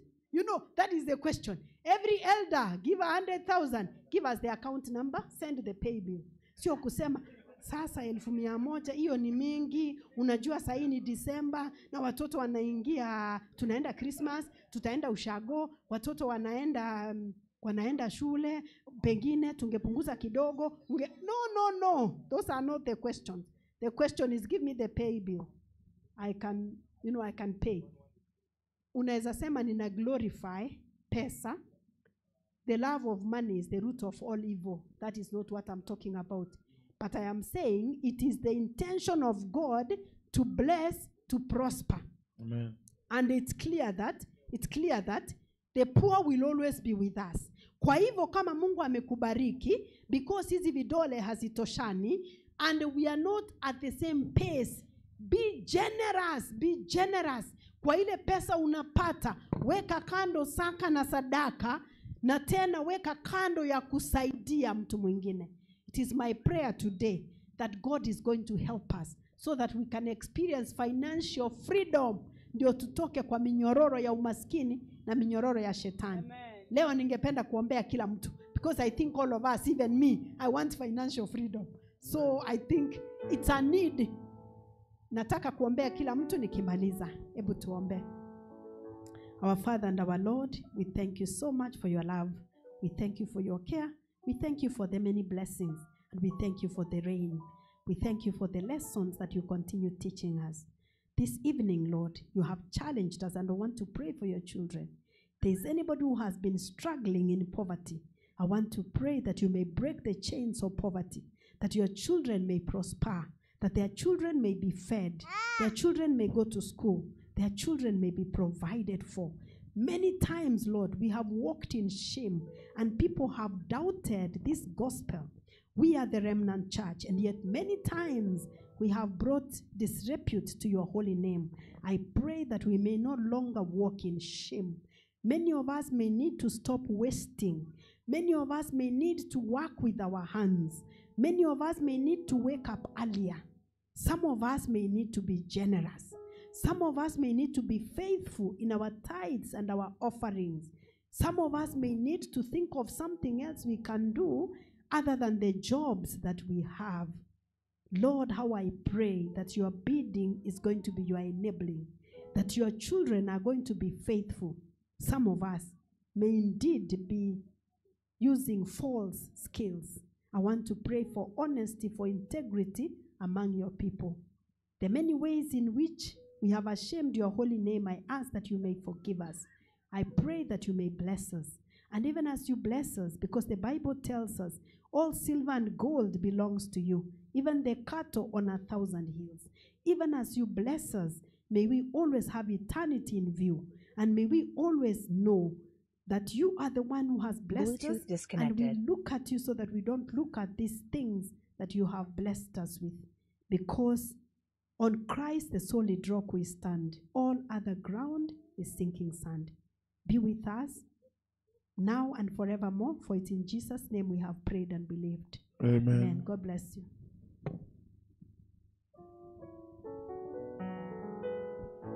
Tunapowakaribisha Inuka Family kwa wimbo moja, Love Lifted Me.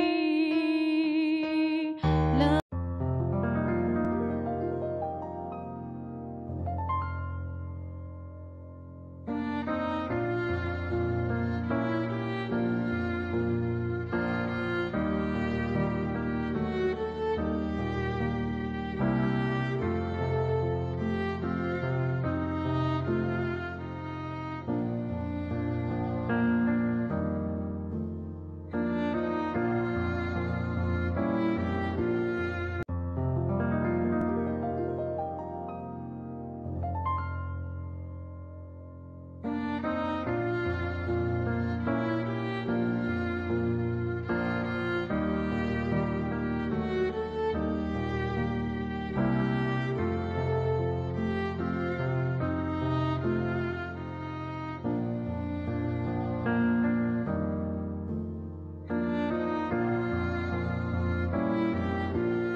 Yes, wacha nimpe.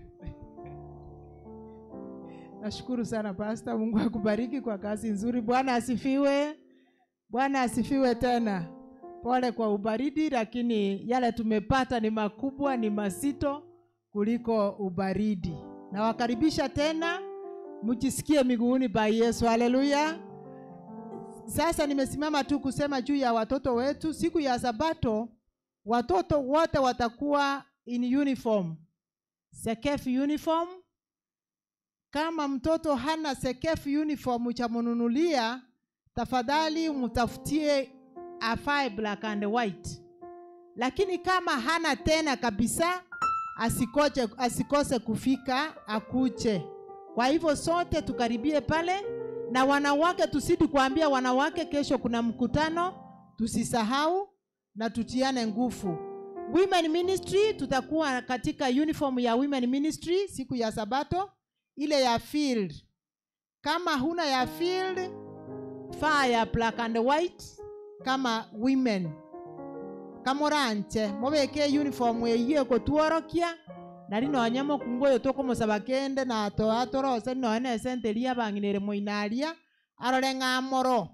Moche murabeke uniform ga kingo saba, bali more no ene se kwaya na moko beke uniform yeito, egere torore kanenga e field. Na bali batabuati na boko bekerie kwaya ubegete, bose ekerabune ke mwamu. Tocho tobe in style. Ne Sabato nkagerete nga Pastor Kindo nara baisa goeta iga na Pastor Sibia. Igo kamoranche amatangasa ibu na arure moinyore tobarigania abantu baito asenge ncho chaka ewiki egocha yabana ase kambi yabana na kibao cha korotota ewiki egocha ne chikambi cha bana chigo chaka yani chikuruseti cha bana. Nyasaba seni tuendelee kukaribia mkutano. Yesu anakuja. Kidogo tu mutaimba, Mungu atawabariki. Announcement ingine ni kwamba kesho wakati tutakwenda kuuliza maswali pale chini na kujibiwa, we shall not have our meetings. Pale tunakuwa Kenyenya Junior, Kenyenya Secondary na watoto pale Kenyenya Main. So all meetings zitafungwa hivyo tukue pale chini wote. Pamoja na hayo ni kwamba kuna deworming itafanywa na madaktari wetu wageni. Kwa hivyo watoto waletwe for deworming.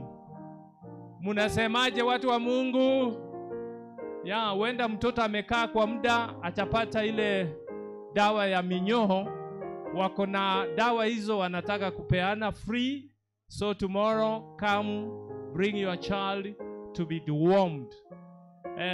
Pamoja na hayo I think ni hivyo. Kwa hivyo kesho hatutakuwa na mikutano yetu pale. Mikutano yetu itakuwa pale.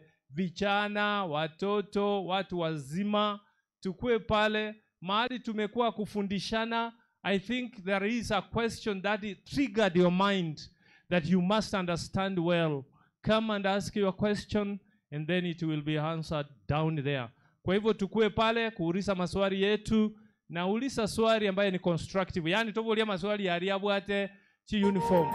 Talidi swali linde lionsi. Mumaitia bangina baminto muna moko bayo. Hallelujah. Bono mwakira.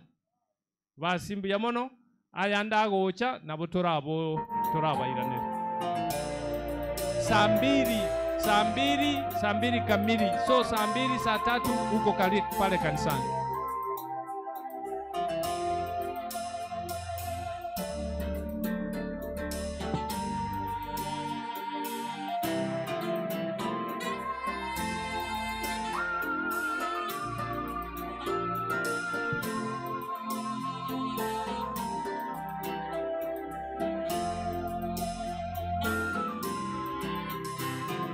Nielezeni kwa nini Bwana akashuka toka fahari yake na kukubali kifo, gharama ya wokovu wangu, akatundikwa msalabani ni upate wokovu. kwa nini Bwana akashuka toka fahari yake na kukubali kifo, gharama ya wokovu wangu, akatundikwa msalabani ni upate wokovu. Giza likafurika dunia, Mwokozi ameghairi kifo, miamba ikapasuka kwa kiburi, mdhambi nimepata wokovu. Kwa nini Bwana akakubali kifo cha aibu? Upendo huu wa jinsi gani napata tumaini. Giza likafurika dunia, Mwokozi ameghairi kifo, miamba ikapasuka kwa kiburi, mdhambi nimepata wokovu. Kwa nini Bwana akakubali kifo cha aibu? Upendo huu wa jinsi gani napata tumaini.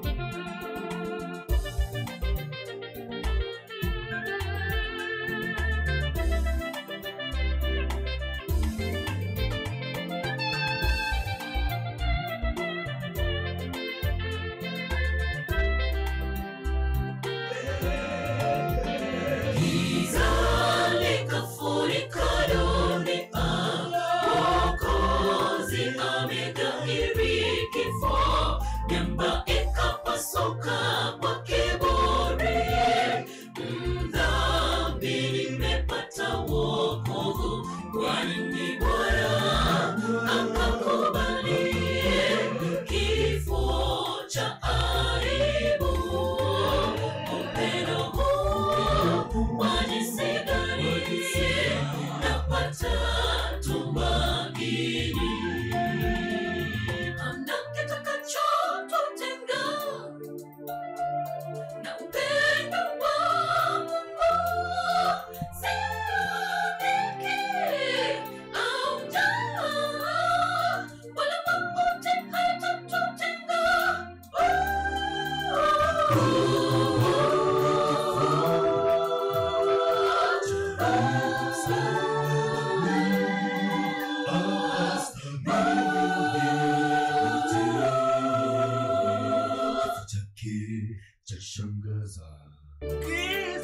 Giza likafurika dunia, Mwokozi ameghairi kifo, miamba ikapasuka kwa kiburi, mdhambi nimepata wokovu. Kwa nini Bwana akakubali kifo cha aibu?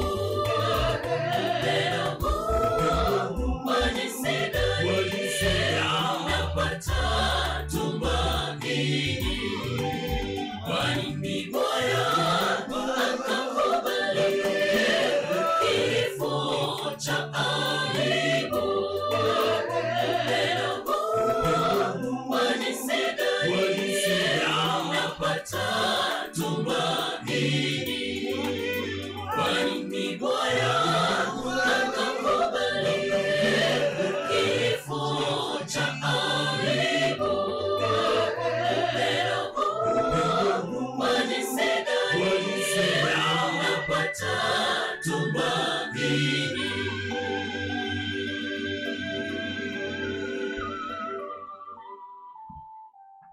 Amen. Amen. Amen. Tunamshukuru Mungu sana kwa sababu ya wimbo huo upendo wa jinsi gani kwetu ambao Yesu alitudhihirishia kwa kifo chake msalabani. Asanteni sana wale wote ambao wametangulia na vipindi ambavyo vimepita. Na tamani nichukue nafasi hii tena niwasalimu katika jina la Bwana wetu Yesu Kristo. Bwana Yesu asifiwe. Bwana Yesu asifiwe. Amen. Tunamshukuru Mungu kwa sababu ya jioni hii. Tena tumesimama ili kwamba tukalilete neno lake la uzima. Ninawakaribisheni katika kipindi chetu cha Bible Study. Huenda ikawa ndilo somo letu la mwisho hivi katika mikutano hii, ila ninaamini kwamba Bwana amekufahamisha yale ambayo alikusudia, angalau masuala muhimu zaidi ambayo tuliyachagua kwa uwezo wa Roho Mtakatifu. Yako mengi tu ambayo baada yanaweza kuzungumziwa, lakini yale ambayo Roho wa Mungu alituongoza kuyachagua, ninaamini ya kwamba umebarikiwa na kuelekezwa kwayo. Tuombe tunapoingia kwenye somo letu la leo. Baba na Mungu wetu tupendaye, muda huu tena tunatamani tufundishike kutoka kwako. Roho wako Mtakatifu aliye mwalimu mkuu atuongoze kuifahamu kweli, na hiyo kweli ituweke huru kama usemavyo katika neno lako. Chukua hatamu ya somo hadi tamati, ndivyo tuombawe kwa imani katika jina la Yesu Kristo. Amen. Amen. Somo letu leo linasema kuna kanisa la Mungu duniani leo. Kuna kanisa la Mungu duniani leo. Jana tulizungumza kuhusu vipengele 5 vinavyoonyesha dini bandia.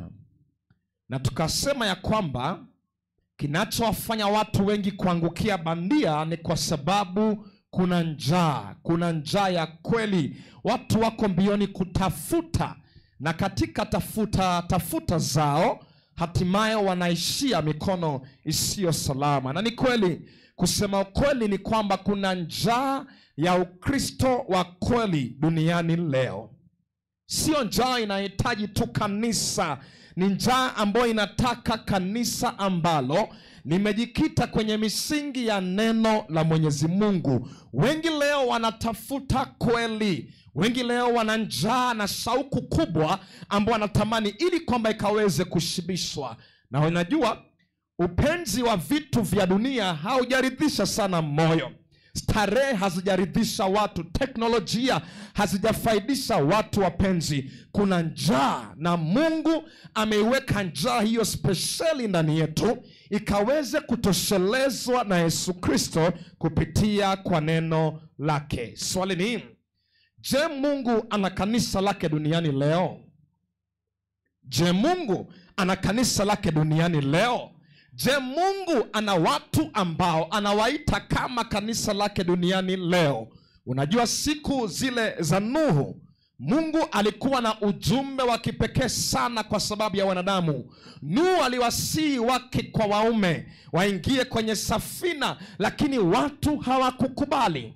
Katika siku za Nuhu, wengi waliukataa wito wa Mungu, lakini wale wachache ambao waliitikia, waaminifu wachache, waliingia safinani wapenzi.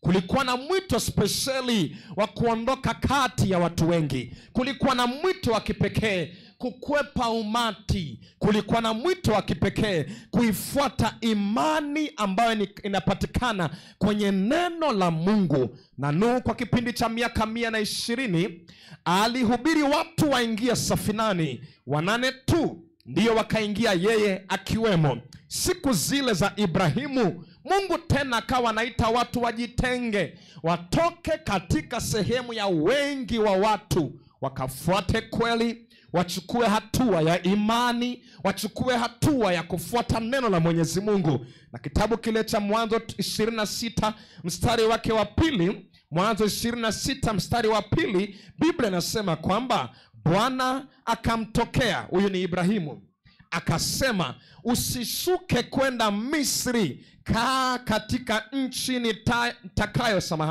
kuambia. Bwana alikuwa anamwita Ibrahimu ili kwamba ajitenge na ibada ya mazoea, ajitenge na watu waliokuwa na ibada potofu, aifuate kweli. Lakini mstari wa 5 hapo 26 inasema, kwa sababu Ibrahimu alisikia sauti yangu, akayahifadhi maagizo yangu na amri zangu na hukumu zangu na sheria zangu. Mungu anawaita watu katika utiifu. Nuhu aliitwa amtii Mungu kuingia safinani. Ibrahimu aliitwa amtii Mungu kutoka katika ibada ya watu ambao walikuwa wanaabudu sanamu, afuate sheria, maagizo na hukumu za Mwenyezi Mungu. Lakini pia Musa, Mungu akamwita tena na yeye ili aongoze kundi lake ambalo lilikuwa ni la waaminifu.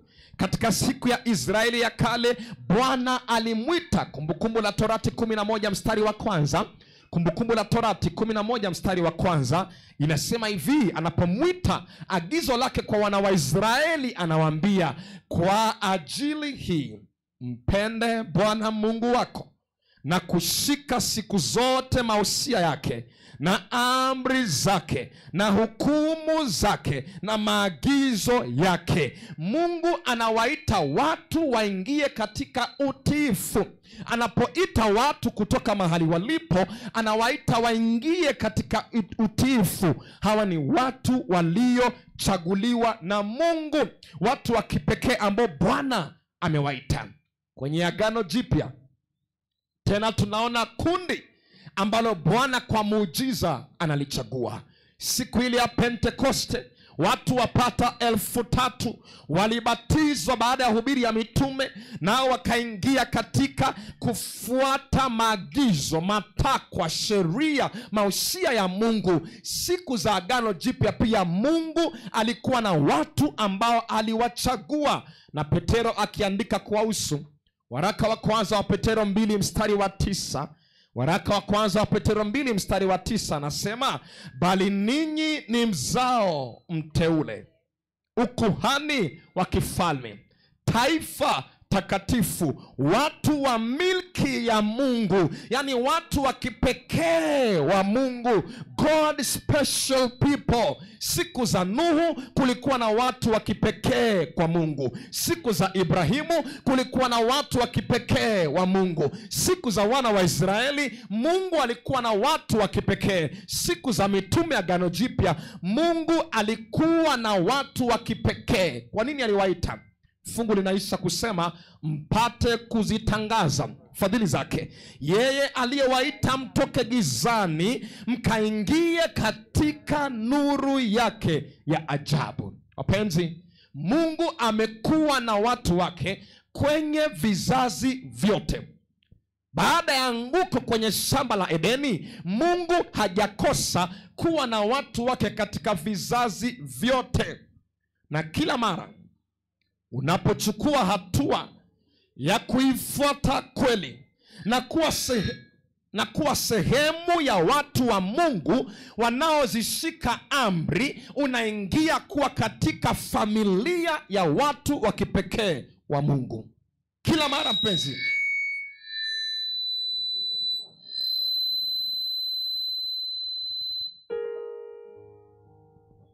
asante. Kila mara unapochukua hatua ya kufuata kweli, kufuata mausia ya Mwenyezi Mungu, kuitikia wito wa kutoka kati ya watu wenye ibada ambazo hazilingana na neno la Mwenyezi Mungu, unaingia katika familia ya Mwenyezi Mungu na kuhusishwa kuwa watu pekee ambao Bwana amewaita wapenzi. Na haimaanishi ya kwamba unakataa ukweli wowote ambao uliamini pale nyuma. Huenda kuna kweli ambazo zilikuwa za kipekee ambao ulikuwa umeziamini pale nyuma. Kuna vitu ambavyo ulikuwa umevishikilia pale nyuma, huenda vikawa vilikuwa sawa, lakini sasa Mungu anakualika uingie katika ibada kamili ya kumtii kikamilifu, ya kufuata maagizo yake yote wapenzi. Na unapoipata kweli, siri ya maana sana hii, sikilize. Unapoipata kweli, utatafuta kanisa ambalo linaifundisha hiyo kweli. Unapoipata kweli, utaitafuta kanisa ambalo inaifundisha hiyo kweli, kwa sababu hivi ndivyo Biblia inaita kanisa la Mungu. Sikia maelezo kuhusu kanisa la Mungu. Timotheo wa kwanza 3:15. Timotheo wa kwanza 3:15 inasema, lakini nikikawia, upate kujua jinsi iwapasavyo watu kuenenda katika nyumba yangu, iliyo kanisa la Mungu aliye hai. Alafu anamaliza, nguzo na msingi wa kweli. Yani kanisa la Mungu inaitwa ni nguzo na msingi wa kweli. Kanisa la Mungu duniani leo, wapenzi, katikati ya ubandia, katikati ya dini potofu, litatambulikana kuwa mtetezi wa kweli. Itasimama kwenye kweli, kweli ambayo ni neno la Mungu ambalo linasimama milele zote. Manake Yohana 17:17 anasema, watakase kwa ile kweli, neno lako ndiyo kweli, tena mtaifahamu hiyo kweli, na hiyo kweli itawaweka huru. Kwa hiyo kitambulisho moja muhimu ya kipekee ya kanisa la Mungu duniani leo ni kwamba kanisa la Mungu litaifunza kweli, litaitetea kweli, litasimama katika kweli. Kanisa la Mungu litashabikia kweli, ambayo ni neno la Mungu lililo hai. Hiyo ndiyo njia ya kipekee, sikia, ya kuitambua kanisa la Mungu duniani leo. Je, una njaa ya kutafuta Ukristo wa kweli? Je, unatamani katika ulimwengu wenye bandia na mapotofu mengi uweze kupata kanisa la kweli? Ndio, unaweza kulipata. Mungu amesema ya kwamba kanisa lake duniani leo litakuwa ni nguzo na msingi wa kweli. Itatetea kweli, itafunza kweli, itasimamia kweli pasipo kuiachilia. Kanisa la Mungu leo litakuwa katika misingi ya kweli tu, ambalo ni neno la Mwenyezi Mungu. Kama tuko pamoja mpaka hapo, hebu nipungie mkono wako hewani namna hii. Bwana akubariki sana. Mungu akubariki. Sasa sikiliza, yeyote anayelijia neno la Mungu akiwa na shauku tu ya kuthibitisha mawazo yake mwenyewe, hawezi kugundua mapenzi ya Mungu. Kila mara ukiifungua Biblia na sababu yako ni kuthibitisha tu mawazo yako, sababu yako ni kuhakikisha tu tamaduni zako, hauwezi kuifikia kweli katika neno la Mwenyezi Mungu. Mawazo yako yataathiri kile ambacho neno la Mungu kimesema. Ukitaka ili kwamba ufaidike kutoka kwenye neno la Mwenyezi Mungu, inakupaswa umruhusu Roho wa Mungu anene nawe, akufunze neno lake yeye mwenyewe. Biblia ijinenee kama ifanyavyo kila wakati. Usije na shauku na tamaduni na mawazo kuyathibitisha katika Biblia, hautafikia kweli, wapenzi. Na jioni hii ya kipekee tutatembea kwenye Biblia kwa dakika hizi chache tulizo nazo. Tutambue ya kwamba Mungu ana kanisa lake duniani leo. Shetani analichukia, amejaribu kuliangamiza kwenye vipindi vyote vya kanisa, lakini hajafanikiwa. Shetani anajua leo katika wingi wa madhehebu, katika wingi wa makanisa, Mungu ana kanisa lake duniani leo. Shetani anajua katika wingi wa watu wanaodai kuabudu na kusema haleluya na Bwana asifiwe, Shetani anajua Mungu ako na wachache wake, na hao wachache Shetani tangu mwanzo ametafuta namna ya kuangamiza, ametafuta namna ya kuwasambaratisha.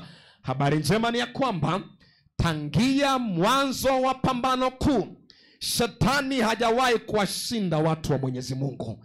Tangia mwanzo wa pambano kuu, Shetani hajawahi kushinda vita hivyo, na kama kushinda mwanzo, hatashinda mwisho. Nitembee na wewe kwenye kitabu cha Ufunuo, sura yake ni ya 12. Kwenye Ufunuo sura ya 12 kuna mwanamke pale anayeelezewa. Ni mwanamke ambaye amevikwa jua, amesimama juu ya mwezi, taji ya nyota 12 iko juu ya kichwa chake. Mwanamke mwenye mimba, mwenye utungu wa kuzaa mwana. Ni mfano unaotumika pale kumaanisha kanisa. Kwenye unabii wa Biblia, mwanamke anamaanisha kanisa. Ndio maana Wakorintho wa pili 11 mstari wa pili, Wakorintho wa pili 11 mstari wa pili nasema, maana na waonea wivu wa Mungu, kwa kuwa naliwaposea mume mmoja ili nimletee Kristo bikira safi. Kwa hivyo kwenye Biblia mwanamke aswa katika sehemu ya unabii anamaanisha kanisa. Hili kanisa ni mke wa Yesu Kristo. Amelinunua kwa damu yake ya thamani, amelikomboa kwa gharama ya hali ya juu, na Yesu atafanya kila awezalo kuhakikisha kanisa lake liko salama. Kama vile mume hapa chini anavyomtunza mke wake, zaidi hata ndivyo Kristo anavyolitunza kanisa lake. Ila shetani amekuwa mbioni kuangamiza kanisa la Mwenyezi Mungu. Ufunuo 12 mstari wa 9, kipindi cha kwanza cha uvamizi ambao shetani alifanya. Ufunuo 12 mstari wa 9. Hakuanza vita hapa chini, alianza vita na kanisa mbinguni aswa. Huko ndiko alikoanzia. Maanake Biblia inasema kwamba kulikuwa na vita mbinguni. Mikaeli na yule joka akapigana pamoja na nyoka zake, alafu anasema malaika zake, samahani. Yule joka akatupwa, yule mkubwa nyoka wa zamani aitwaye Ibilisi na Shetani, audanganyaye ulimwengu wote, akatupwa, hata nchi na malaika zake wakatupwa pamoja naye. Kwenye kipindi cha kwanza, shetani anapoibua vita dhidi ya kanisa la Mungu hata likiwa mbinguni, dhidi ya kundi la Mungu hata likiwa mbinguni, shetani anashindwa na Kristo anashinda. Shetani anashindwa na Kristo anashinda. Kwa hivyo from the very beginning, kutokea mwanzo tu, shetani alivyo launch vita dhidi ya kanisa la Mungu, dhidi ya kundi la Mwenyezi Mungu, alishindwa from the very onset. Ni mshindwi, alishindwa pale mwanzo mbinguni alipotifua vita dhidi ya kundi, dhidi ya serikali, dhidi ya uongozi wa Mungu. Lakini kwa sababu shetani hafi moyo haraka, kasema si nimeshindwa, itabidi ni extend vita vyangu.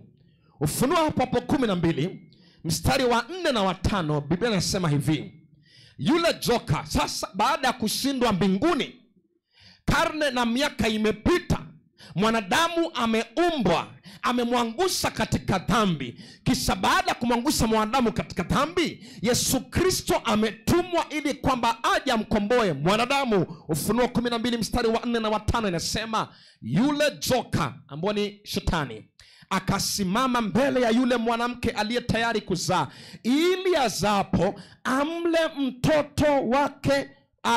mtoto wake. Shetani sasa amejua kwamba ameshindwa vita mbinguni, amemwangusha mwanadamu katika dhambi, kanisa la Edeni amelivamia, amewapoteza tayari katika dhambi. Mungu kumbe alikuwa na mpango wa kuliokoa kanisa. Akamwona Yesu ametumwa, na kwa sababu Yesu ametumwa, sasa nitageuza nguvu yangu, manake nimeshindwa vita mbinguni, kanisa nimelipoteza, limekuja kukombolewa. Nitahakikisha ukombozi huo haujafanikiwa.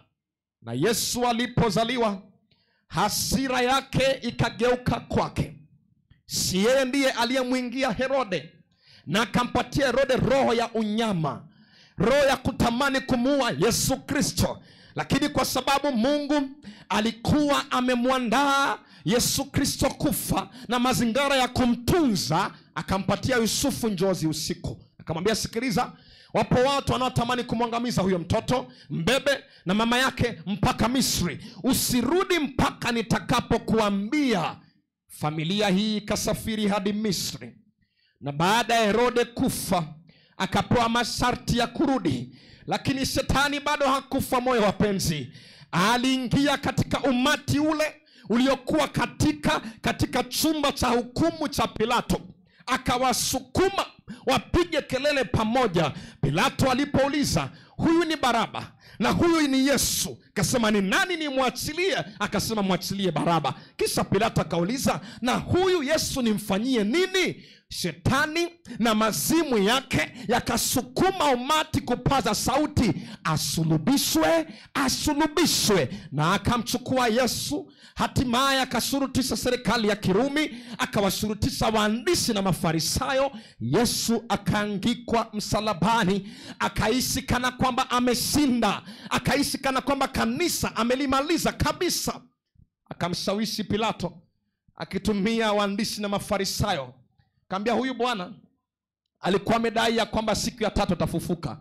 Kwa hivyo ili tuhakikishe hajaibiwa, ili wabuni story, Pilato fanya hivi: chukua jiwe kubwa, weka juu ya kaburi, lakini isitoshe weka maskari wa Kirumi hapo mbele. Isitoshe weka muhuri wako kwenye jiwe, ili yeyote hapaswi kugusa. Shetani hakutaka Yesu atoke kaburini, manake alijua kutoka kwa Yesu kaburini ilikuwa ni ushindi kwa kanisa la Mungu, na alikuwa na mpango wa kumzuia Yesu kaburini asalie huko wala asiondoke, manake alijua ya kwamba wapenzi, ilikuwa ni ushindi kwa kanisa la Mungu.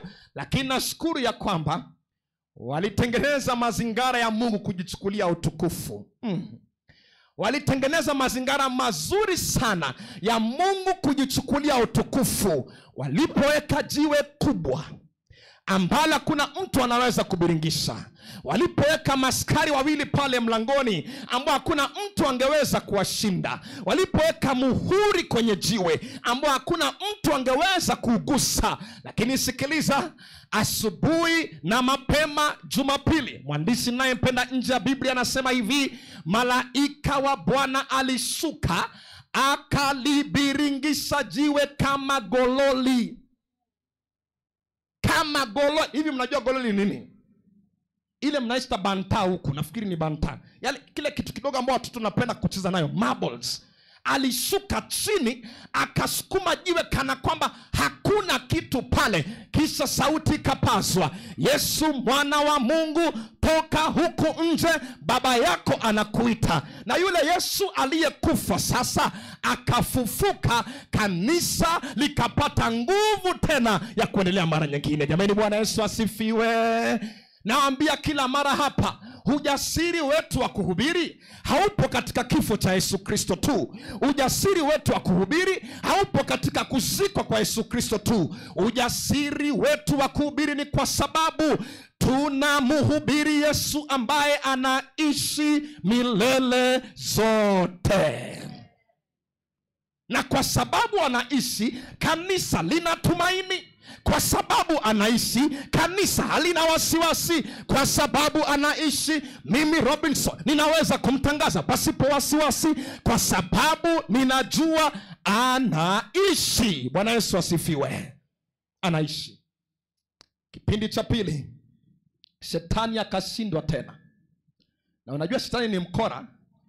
Imagine hata baada ya Yesu kufufuka, wale waandishi na Mafarisayo walirauka kaburini asubuhi, wakaambia wale wanajeshi wa Kirumi, hakikisheni amjaambia mtu ya kwamba Yesu amefufuka.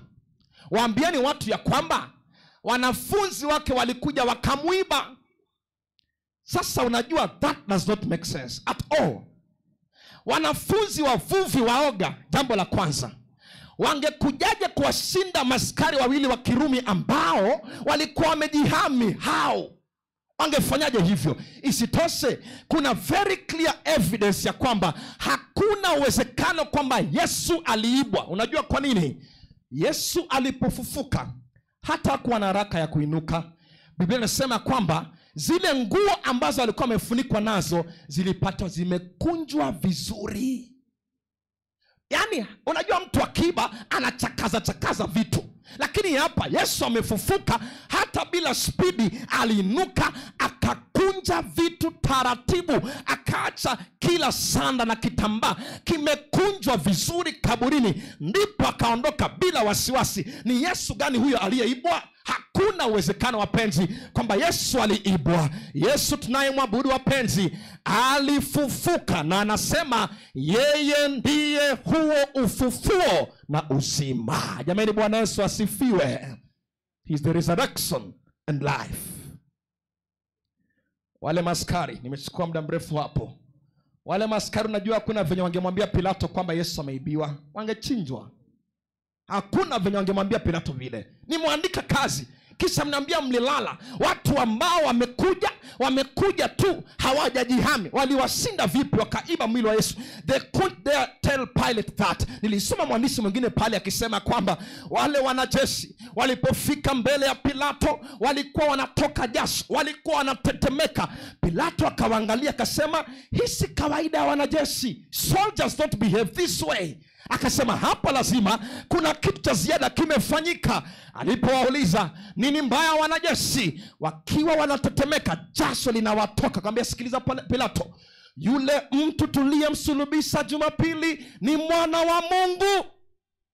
Hakuwa mtu wa kawaida. Pilato anauliza, mnasemaje? Anamwambia, sikiliza Pilato, tulisikia sauti, tulijionea mwangaza, tuliangushwa chini na mwangaza huo. Isitoshe, aliyekuja kumwamsha, aliyekuja kumfufua, alimuita mwana wa Mungu aliye hai. Pilato, we crucified the Son of God. Hakuwa normal criminal. Na ikasalia katika rekodi ya kwamba Pilato ndiye aliyemsulubisha Yesu Kristo. Umati ulipomshurutisha, Shetani akashindwa hivyo vita, lakini he doesn't give up easily.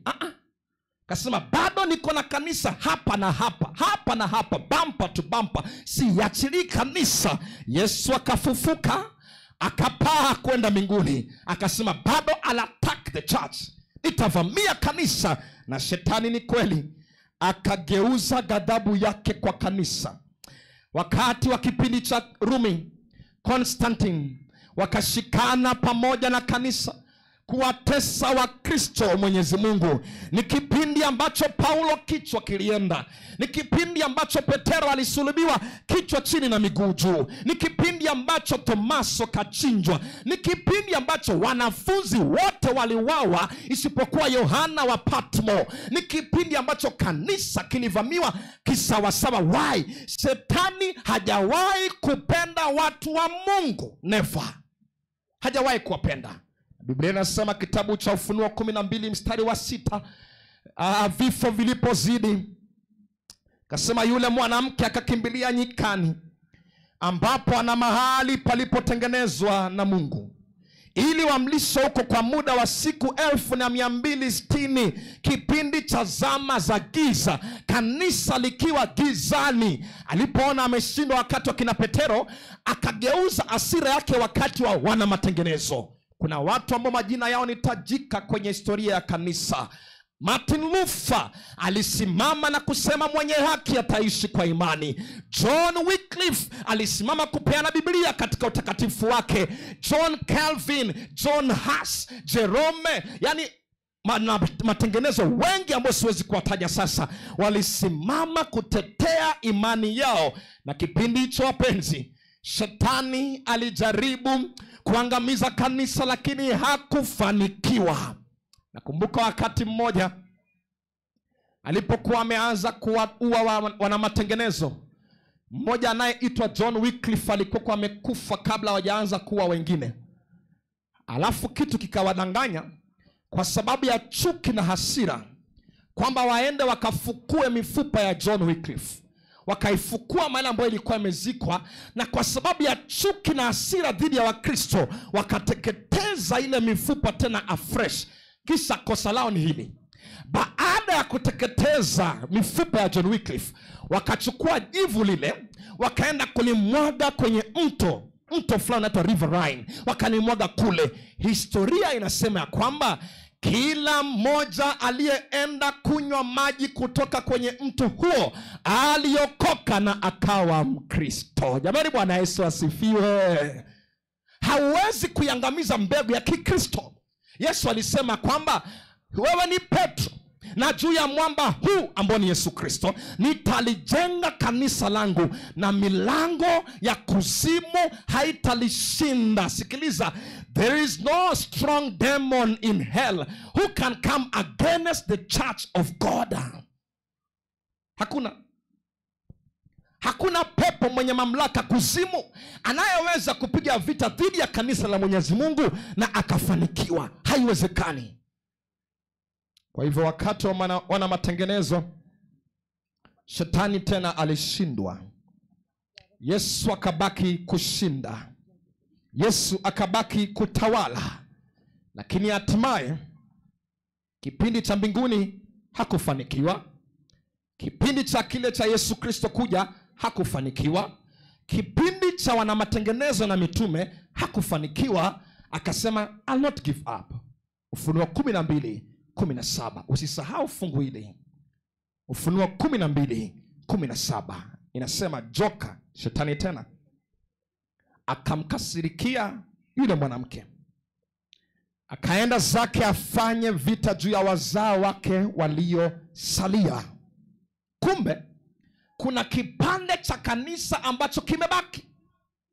Siku hizi za mwisho, lile kanisa la shamba la Edeni, lile kanisa la Nuhu, Ibrahimu, mitume na wana matengenezo, lile kanisa ambalo lilitii maagizo yote ya Mungu, lile kanisa, kumbe kuna kipande chake ambacho kimesalia. Biblia inasema kwamba ni masalio ya kanisa, mabaki ya kanisa, the remnant of the church. Kumbe siku hizi za mwisho, wapenzi, bado Mungu ana watakatifu wake, bado Mungu ana kanisa lake, bado Mungu ana sehemu ya kanisa ambayo limesalia, analiita masalio. Leo Mungu ana kanisa lake duniani. Na unajua, tukisema masalio, hivi ndivyo tunavyomaanisha.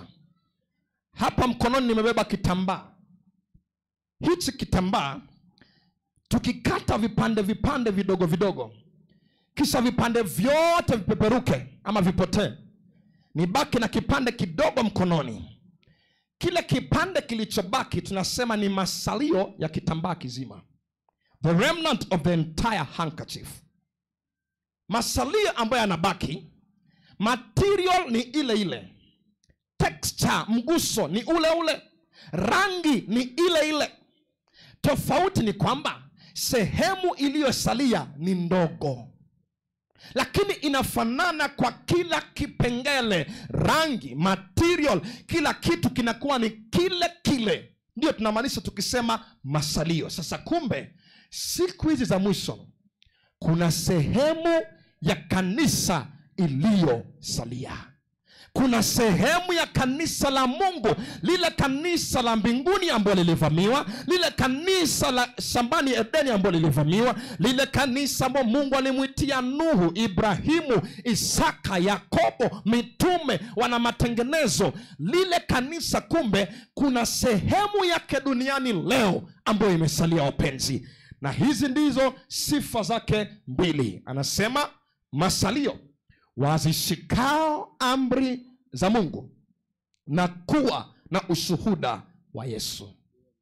Wazishikao amri za Mungu na kuwa na ushuhuda wa Yesu Kristo. Sikiliza, kanisa la Mungu leo, tofauti na kusimama kwenye eneo la Mwenyezi Mungu, litatambulikana kwa vitu viwili: kufunza utuifu kwa amri zote 10 za Mwenyezi Mungu, lakini pia kuwa na ushuhuda wa Yesu Kristo. Vitu viwili muhimu sana.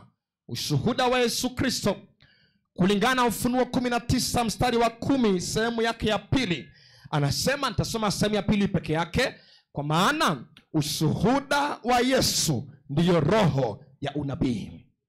Ushuhuda wa Yesu ndiyo roho ya unabii. Ina maana kanisa la Mungu leo, sikia, tofauti na kufunza watu amri zote 10 na kwa kuzifuata, sio kama njia ya ukombozi, bali kama dhihirisho ya kwamba tumeokolewa, kanisa la Mungu pia litaamini huduma ya manabii. Kutokea Agano la Kale hadi Agano Jipya litaamini katika huduma ya manabii kwenye Biblia kama Mungu alivyoipeana. Wapenzi, Mungu ana kanisa lake leo, lina roho wake, lina mguso spesheli ulimwenguni. Mungu ana kanisa lake leo, ni jumuiya ya dunia nzima iliyojitolea kwa Kristo, inayotii neno lake. Mungu ana kanisa lake leo, na aliwaambia hilo kanisa, enendeni kote mkawafanye watu kuwa wanafunzi, mkiwabatiza kwa jina la Baba na Mwana na Roho Mtakatifu, na kuwafundisha kuyashika yote niliyoamuru ninyi, na tazama, nipo pamoja nanyi siku zote hata ukamilifu wa dahari. Na kila kizazi Mungu amekuwa na watu wake ambao wanakuja kwenye kanisa lake, wanafuata kweli ya neno lake. Na hata leo Bwana ana kanisa lake duniani. Ukitamani kuliona utalipata, ukitamani kulitambua utalifahamu, kwa sababu Bwana ameweka kanisa lake duniani leo. Inatambulika kwa vitu vinarejelea. Watafunza watu kutii amri za Mwenyezi Mungu, ikiwemo ya Sabato takatifu. Wataambia watu ya kwamba sawa, siku 6 fanya kazi, Mungu amesema tenda mambo yako yote, lakini siku ya 7 ni Sabato ya Bwana Mungu wako. Wataambia watu Sabato ya Mungu bado ipo, imesimama, ni siku ya 7 ya juma, Jumamosi, wala sio siku ya kwanza ya juma, Jumapili. Wataambia watu ya kwamba sikiliza, tofauti na hiyo, Mungu ana huduma ya manabii ambao wamezungumza nasi kwa njia ya kipekee. Mungu ana kanisa lake leo. Watu wanauliza, nimewahi kuulizwa, kwa hivyo mhubiri unajaribu kusema kanisa lako ndilo kanisa la Mungu duniani? Kwa hivyo mhubiri unajaribu kusema kanisa lako ndilo kanisa la kweli? Unajua, mie kama ningepata kanisa lengine ambalo lina sifa ambazo Mungu amelipatia kanisa lake kwenye Biblia, ningekuwa muumini wa kanisa hilo. Huo ni uaminifu kutoka katika moyo wangu, wapenzi. Ningepata kanisa lenye sifa ambazo Mungu amepeana kanisa lake kwenye Biblia, mimi Robinson ningekuwa muumini wa kanisa hilo. Lakini kwa sababu nimechagua kuwa Mwadventista wa Sabato, sio kwa sababu nilizaliwa, sio kwa sababu napenda kwaya, sio kwa sababu napenda wahubiri. Nimelichagua kwa sababu kulingana na kipimo cha Biblia inafikisha sifa la kanisa la Mwenyezi Mungu. Nawe nakualika kwa kanisa masalio ambalo Bwana amelisimamisha. Hili kanisa masalio limetoa imani safi ya wanafunzi. Hili kanisa la masalio, sikiliza, linafunza watu kushika amri za Mungu. Hili kanisa la masalio linaongozwa na uongozi na karama ya unabii. Hili kanisa la masalio linasukumwa na utume duniani kote. Ndio maana tuko Kenyenya. Hili kanisa la masalio litaita watu wajitoe kikamilifu kwa Kristo. Hili kanisa la masalio nimelichagua, linaongozwa na Biblia kuitunza Sabato. Hili kanisa la masalio nimelichagua, linafundisha watu kutunza miili yao kama hekalu la Mwenyezi Mungu. Hili kanisa la masalio nimelichagua kwa sababu linatoa mwito wa mwisho wa ukombozi kwa ulimwengu huu.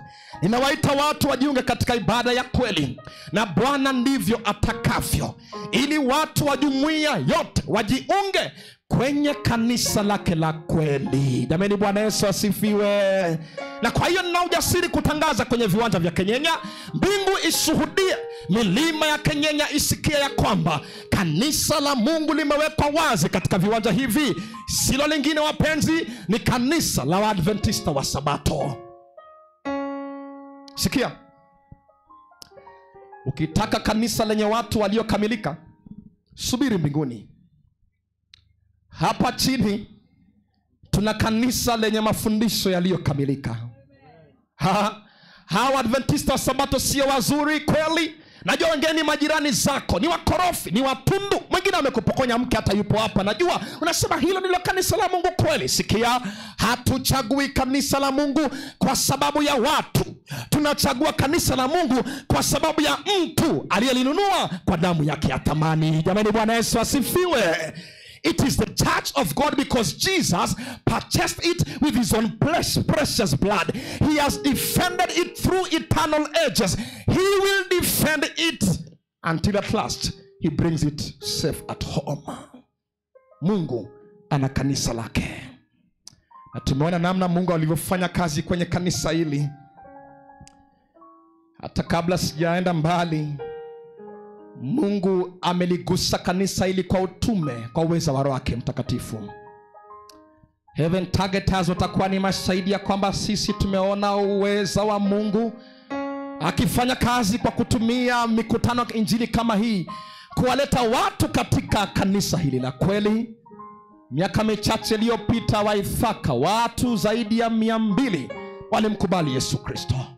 Mwaka uliopita Eldoret watu karibu 100 walimkubali Yesu Kristo. Mwaka huu hapa Kenyenya watu wanakaribia 500 sasa, kesho ninaamini wanamkubali Yesu Kristo. Kanisa la Mungu Bwana analipatia uweza wa Roho Mtakatifu. Jamani, Bwana Yesu asifiwe. Amen. Mwaka 2004 kulikuwa na mkutano wa satellite ulifanyika pale Kigali, Rwanda. Kulibatizwa watu 10,000, haijawahi kusikika. Kanisa la Mungu Bwana analishindia. Na je, unajua mwaka 2016 kuliandaliwa mikutano kama 2,200 katika nchi ya Rwanda, na kulibatizwa zaidi ya watu 100,000. Bwana alijitwalia watu. Kanisa la Mungu Bwana anali-equip kwa Roho wake Mtakatifu. Hatimaye Bwana atatufikisha nyumbani salama. Hatimaye Bwana atalifikisha kundi lake salama. Na kusihi wewe uliyesikia habari hizi leo, Bwana amezungumza na wewe kwa wazi pasipo kupepesa maneno yake, na amekwambia kuna kanisa lake duniani leo. Unajua kule sehemu za mashariki, hapa ndipo ninapomaliza, watu wanapoenda kulisha kondoo hawafanyi kama tunavyofanya huku.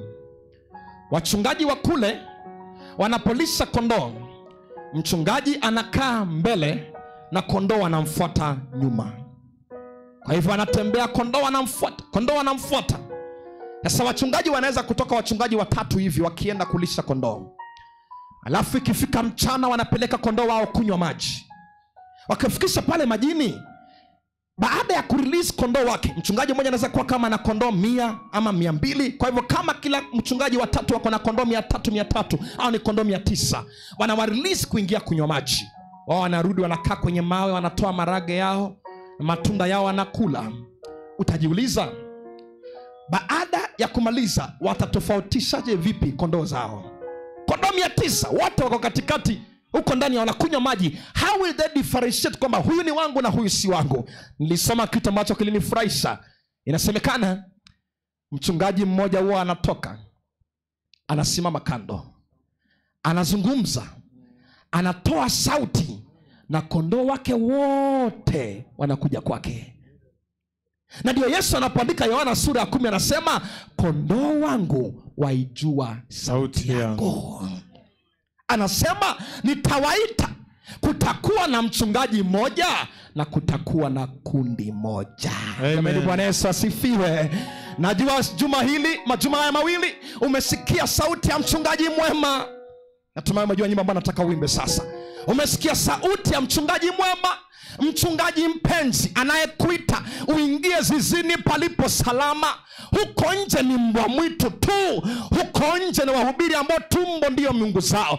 Lakini mchungaji mwema aliyekufia msalabani, aliyekununua kwa damu yake ya thamani, mchungaji mpenzi ya kuita, huita kwa moyo wa huruma, uliyepotea uje kwangu. Hivi kukuita anadumu? Bwana Yesu mchunga. Isikie sauti yake leo. Chagua kujiunga na kanisa la kweli la Mungu. Tutakuwa tukiimba kwa kusimama. na tunaposimama tunasema, Bwana, tunachagua kuwa ndani ya kanisa lako. Hivyo ndivyo tunavyosema tunaposimama. Na iwapo unatamani kujiunga kwa njia ya ubatizo, tulia tu kidogo, tutaimba. Iwapo unataka kujiunga kwa njia ya ubatizo, mpenzi, bado mlango upo wazi. Kufikia leo asubuhi, listi ile tuliona watu wanakaribia 150 wa kubatizwa siku ya kesho. Hata wewe unaweza kujiunga, ili ujiunge na jumuiya katika familia ya Yesu Kristo. Mchungaji mpenzi akuita ili kwamba uje. Karibuni, tutaimba wimbo huo kisha tutaweza kuomba hatimaye. 105 ndio wimbo tuimbao sasa.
Jioni hii Yesu anakuita kwa moyo wa huruma. Wewe ambaye umesalia nje, usikawie tena. Adui Shetani kama mbwa mwitu anachokijua ni kuua, kuchinja na kuharibu. Ila Yesu anasema, nimekuja ili muwe na uzima, tena muwe nao tele. Na kwa hiyo nakualika, mchungaji mpenzi anaita kwa moyo wa huruma. Uliyepotea anasema, njoo kwangu. Hivi anakungoja na anadumu Bwana Yesu mchunga.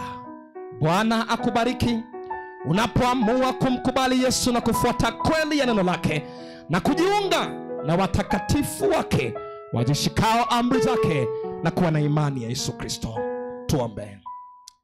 Mungu na Baba yetu, limekuwa somo la kipekee sana. Iwapo katika madhaifu yangu Mungu nimetumia maneno yaliyo magumu, ninakusihi msamaha wa kipekee utokao kwako. Ila nakusia kwamba neno hili likatafsiriwe katika mioyo ya watoto wako, kwa namna ambavyo kila mmoja aliyesikia ataweza kujua hiyo ilikuwa ni sauti ya mchungaji mwema. Hiyo ilikuwa ni sauti na nialika niingie zizini palipo salama. Kwa hiyo nakusihi Bwana, yule ambaye amesikia na anatamanio na sauku la kujiunga ndani ya kundi la Mungu la pekee, wanaozishika amri zako na kuwa na imani ya Yesu Kristo, Bwana, ninakusihi umpatie nguvu ya kufanya uamuzi huo. Wapatie nguvu ya kujitoa kwa ubatizo. Wapatie nguvu kuacha ibada za kawaida. Wapatie nguvu Bwana kukwepa ibada ambazo hazina misingi katika neno lako. Mungu wangu, tusaidie kuchagua kuwa washiriki kwenye kanisa ambalo umeliweka kuwa safina ya wokovu siku hizi za mwisho. Lakini pia hata sisi ambao tulichagua zamani, tupatie moyo wa kujua ya kwamba tunapaswa kuwa masalio ndani ya kanisa lililosalia. Tunapaswa kuwa na sifa za waliosalia ndani ya kanisa ambalo limesalia, Bwana, ili tusiwe wajaza viti na wanaosukuma muda kwenye kanisa la kweli la Mungu. Imani hii zidi kwa sehemu yetu Bwana, unapoongoza vipindi vilivyosalia. Ndivyo tuombavyo kwa imani katika jina la Yesu Kristo. Amen. Bwana awabariki. Thank you. Event targeters, naomba tuharakishe ili tuweze kukaribisha kipindi ambacho kinafuata. Wanapokuja nambari 52. Nipe Biblia, nyota ya furaha. Event targeters.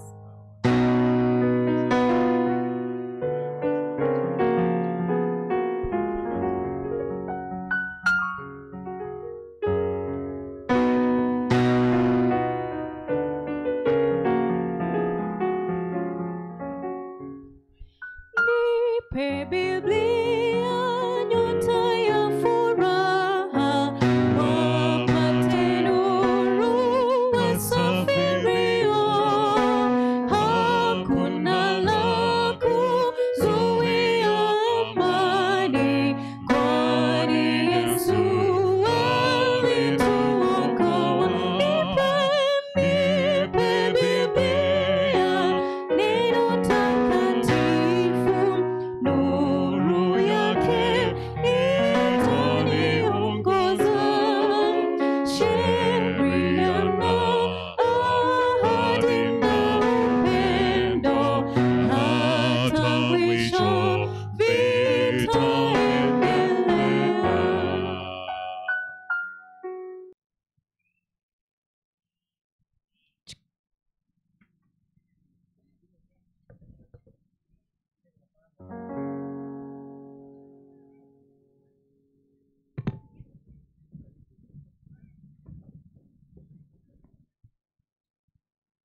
Amen, amen.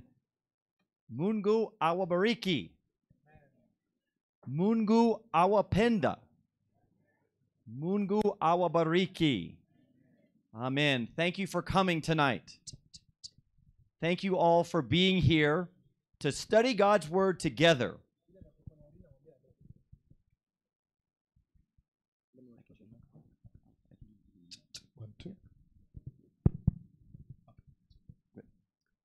I have been blessed by the presentation so far. Nimebarikiwa sana na fundisho mpaka Dr. sasa Masadi, ambalo limetoka. the value and importance of the family, Umuhimu wa familia, the foundation of society, msingi wa jamii, And then my brother Robinson's presentation, na fundisho ambalo ndugu yetu Robinson amelileta, God's true church. kanisa la Mungu la kweli. I am proud to be part of God's church. Ninajivunia kuwa sehemu ya kanisa la Mungu la Those kweli. who are faithful to God's word. Wale ambao ni waaminifu kwa neno la Mwenyezi Mungu. The Bible says there is one Lord, Biblia inasema kwamba kuna Bwana mmoja, one faith, imani moja, and one baptism. na ubatizo mmoja. And it's an honor to be part of God's family. Na ni nafasi ya kipekee kuwa sehemu ya familia ya Mungu. Well, this evening we're going to continue in our Bible study Jioni hii tutaendelea na mafundisho yetu ya Biblia. and look at another important topic. Tutaangalia somo lingine la pekee, A topic that has been misunderstood somo ambalo limeweza kuchanganya wengi. by many people. Wengi tu wamechanganyikiwa na hili. Our topic tonight Somo letu leo is called inasema Prophecy's Hot Topic. Somo gumu zaidi la unabii. Prophecy's Hot Topic. Somo moto zaidi la unabii. I want to begin with a story. Nataka nianze na kisa. Have you ever been accused of something you didn't do? Je, umewahi kushukiwa kwa kitu ambacho ulikuwa hujawahi kufanya? Has someone ever lied about you? Je, mtu amewahi kudanganya kukuhusu? They said something that wasn't true Walisema kitu ambacho hakikuwa kweli and made other people think na wakafanya watu wengine waamini something about you jambo kukuhusu wewe that was not true. ambalo halikuwa kweli. In the United States, pale Marekani there was a man kulikuwa na mtu who was falsely accused ambaye alisukiwa kwa kimakosa of committing a crime kwa kufanya kosa fulani which he did not do. ambalo hakufanya kwa kweli. He was arrested by the police Alikamatwa na polisi and put on trial na akajaribiwa because of these false charges, kwa sababu ya mashtaka haya ambayo hayakuwa kweli, false accusations, mashtaka haya ambayo kuwa sawa, and he was sent to prison na akapelekwa gerezani for 46 years kwa miaka 46 for a crime he did not do. kwa kosa ambalo hakuwa amelifanya. 46 years Miaka 46 falsely accused. alikuwa ameshtakiwa visivyo. That is the longest time known Huo ni muda mrefu zaidi in the United States. pale Marekani ambao umejulikana, Someone has been in prison ambao mtu amewahi kuwekwa gerezani for something they did not kwa do. kitu ambacho hakufanya. He was eventually released Hatimaye alitolewa when enough evidence wakati ambapo ushahidi wa kutosha came out ulipotokea to show that he was innocent. kuonyesha kwamba hakuwa na hatia. Tonight our study Somo letu la jioni hii is examining inajaribu kutathmini some false charges, maswala fulani ya uongo, some lies uongo fulani against God. ambayo yametajwa kumuhusu Mungu, Against God. kumuhusu Mungu. These are serious charges. Haya ni mashtaka ya kipekee kabisa yenye uzito. So are you ready to study your Bible? Je, uko tayari kujifunza Biblia yako? Let's first ask this question. Tuulize swali hili kwanza. What does the Bible say God is like? Je, Mungu anaelezwa vipi katika Biblia? Jeremiah chapter 31 Kitabu cha Yeremia 31 and verse 3 mstari wake wa 3 gives us a clear picture of the character of God. inatupatia taswira haswa ya tabia ya Mwenyezi Mungu. Bible says, "The Lord hath appeared of old unto me, saying, Yea, I have loved thee with an everlasting love. Therefore, with loving kindness I have drawn thee." Did you hear what the Bible says? Je, ulisikia kile ambacho Biblia imesema? Let me pause for a moment. Niruhusu nitulie kwa muda. When I preach, Ninapohubiri I try to use as much Bible, nachagua kutumia mafungu ya Biblia sana, as many of the scriptures mafungu ya Biblia mengi sana as possible, kama iwezekanavyo, because God's words kwa sababu neno la Mwenyezi Mungu have the power iko na uweza to save everyone ya here. kumwokoa kila mmoja hapa. My words have no power. Maneno yangu hayana uweza huo. So the more of God's words I can use, nikitumia maneno ya Mungu kwa wingi, the more power God can put in your mind. uweza upo zaidi katika mawazo yetu. Does that make sense? Je, hiyo inaeleweka kwenyu?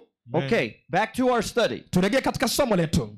That verse tells us ile fungu linatuambia God is a loving God. kwamba Mungu wetu ni Mungu wa upendo. He wants to draw us close to him. Anataka atuvute karibu naye. He wants to have a relationship with us. Anataka kuwa na uhusiano na sisi. He is not an angry God. Yeye si Mungu mwenye hasira. He is not a hostile God. Yeye si Mungu mkatili. He does not like to punish and hurt si people. Mungu anayependa kuumiza na kuadhibu watu. But he is a loving father. Yeye ni baba mwenye upendo. And we are all his children. Na sote ni watoto wake. 1 John 4:7-8. Kitabu cha Yohana wa kwanza 4 mstari wa 7 na 8, Biblia inasema God is love. Mungu ni upendo. That is important. Hiyo ni muhimu. This is the character of God. Hii ndiyo tabia ya Mwenyezi Mungu. And the devil na shetani has made false charges ameweka mashtaka yasiyo kweli against the character of God. kuhusu tabia ya Mwenyezi Mungu. So the Bible reveals kwa Biblia inafunua what God is really like. Tabia ya Mungu haswa. And he is a God of love. Na yeye ni Mungu wa upendo. The next question. Swali ambalo linafuata. Does God enjoy punishing sinners? Je, Mungu anafurahia kuadhibu wenye dhambi? Let's notice together. Tuangalie pamoja. 2 Peter 3. Kitabu cha waraka wa pili wa Petero. And verse 9. 3 mstari wake wa 9. 2 Peter 3:9. Petero wa pili 3 mstari wa 9. The Lord is not slack concerning his promise, as some men count slackness, but is long-suffering towards God, not willing that any should perish, but that all should come to repentance. Did you hear what that said? Je, umesikia fungu hilo? God is not willing Mungu hataki that any should perish, yeyote apotee, that any should die, yeyote aweze kufariki, but that all should come to repentance. Anataka wote waifikirie toba. But he allows us to choose. Lakini anaturuhusu kuchagua. Everyone who is lost, kila mmoja ambaye atapotea will be lost by their own choice. Atapotea kwa uchaguzi wake mwenyewe. Not because God is harsh, si kwa sababu Mungu ni mkatili and mean, ama ni mchoyo, and arbitrary, ama ni Mungu ambaye yupo tu hapo, but by our choice, lakini kwa uchaguzi wetu wenyewe, the sinner will be lost. Mwenye dhambi atapotea. Because God plainly says, kwa sababu Mungu anasema kwa wazi, he is not willing. Yeye hapendi. It is not his plan. Si mpango wake. It is not his purpose. Yeye si thibitisho lake. That any should perish. Kwamba yeyote aweze kuangamia. But that all should be repentant. Lakini wote wafikirie toba. And be saved. Na waokolewe. That's the character of God. Hiyo ndiyo tabia ya Mungu. Let's keep that in the front of our minds. Tuweke hiyo katika mawazo yetu haswa. As we continue our study. Tunapoendelea katika somo letu la leo. There's another verse I want to put in here with this question, this point. Kuna fungu lingine nataka niliweke katika swala hili ambalo tumelizungumzia. Ezekiel chapter 33. Kitabu cha Ezekieli 33 and verse 11. Mstari wake wa 11. Ezekiel 33:11. Ezekieli 33 mstari wa 11. Bible says, "Say unto them, as I live, says the Lord God, I have no pleasure in the death of the wicked, but that the wicked turn from his way and live. Turn ye from your evil ways, for why will you die, O house of Israel?" Did you hear what God said? Je, ulisikia kile ambacho Mungu amesema? I have no pleasure. Sifurahii. No enjoyment. Sifurahii. No delight. Wala sina furaha. No happiness. Sina raha. In the death of the wicked. Kwa kifo cha mwenye dhambi. The wicked have chosen to sin. Mwovu amechagua kufanya dhambi. They have dishonored God. Wamemkosa kumtii Mungu.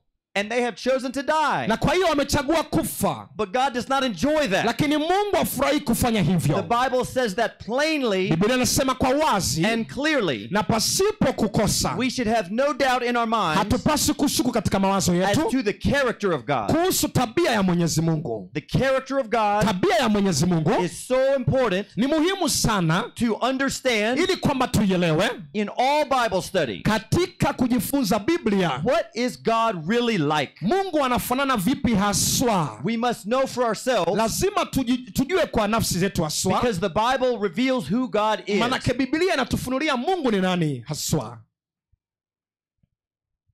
So at the end of time, katika mwisho, siku za mwisho, how will the wicked be punished? Je, wenye dhambi wataadhibiwa vipi? There are some who say, kuna wale ambao wanasema that the wicked will not be punished. Kwamba wenye dhambi hawataadhibiwa. But in the Bible, lakini katika Biblia, Exodus 34, kitabu cha Kutoka 34, verses 6 and 7, mstari wa 6 na wa 7, we find God himself, tunampata Mungu mwenyewe speaking to Moses, akizungumza na Musa, and declaring his character. Na anaifunua tabia yake. I would encourage you to memorize these verses. Nataka nikutie moyo uweze kukariri fungu hili. Underline them in your Bible. Ukaipigilie mstari katika Biblia yako. This is God saying, haya ni maneno ya Mungu. What I am like. Anasema jinsi alivyo. What my character is. Jinsi tabia yake ipo. In these verses right here. Katika mafungu haya hapa. Let's read. Tusome sasa. And the Lord passed by before him and proclaimed, the Lord God, merciful and gracious, long-suffering and abundant in goodness and truth, keeping mercy for thousands, forgiving iniquity and transgression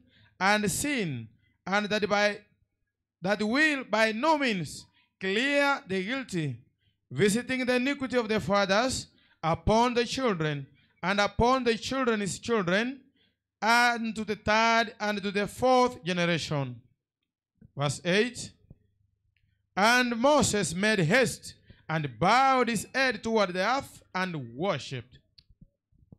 God says, Mungu anasema, that he is merciful. Yeye ni Mungu mwenye rehema. That he is gracious. Yeye ni Mungu mwenye neema. That he is long suffering. Yeye ni Mungu mvumilivu. But he also says, lakini pia anasema, he will in no wise hakuna namna clear or excuse atawia radhi the guilty, wale ambao wana makosa, those who have chosen to sin. Wale ambao wamechagua kufanya dhambi. I want you to notice, nataka uone ya kwamba God is fully merciful, Mungu ana rehema, and at the same time, na pia wakati huo fully just. Mungu tena ni mwenye haki. Righteous. Mungu tena ni mwenye haki. He is a perfect blend. Ni Mungu ambaye ana mchanganyo uliokamilika. Of mercy, akuna neema and justice. Lakini pia kuna haki.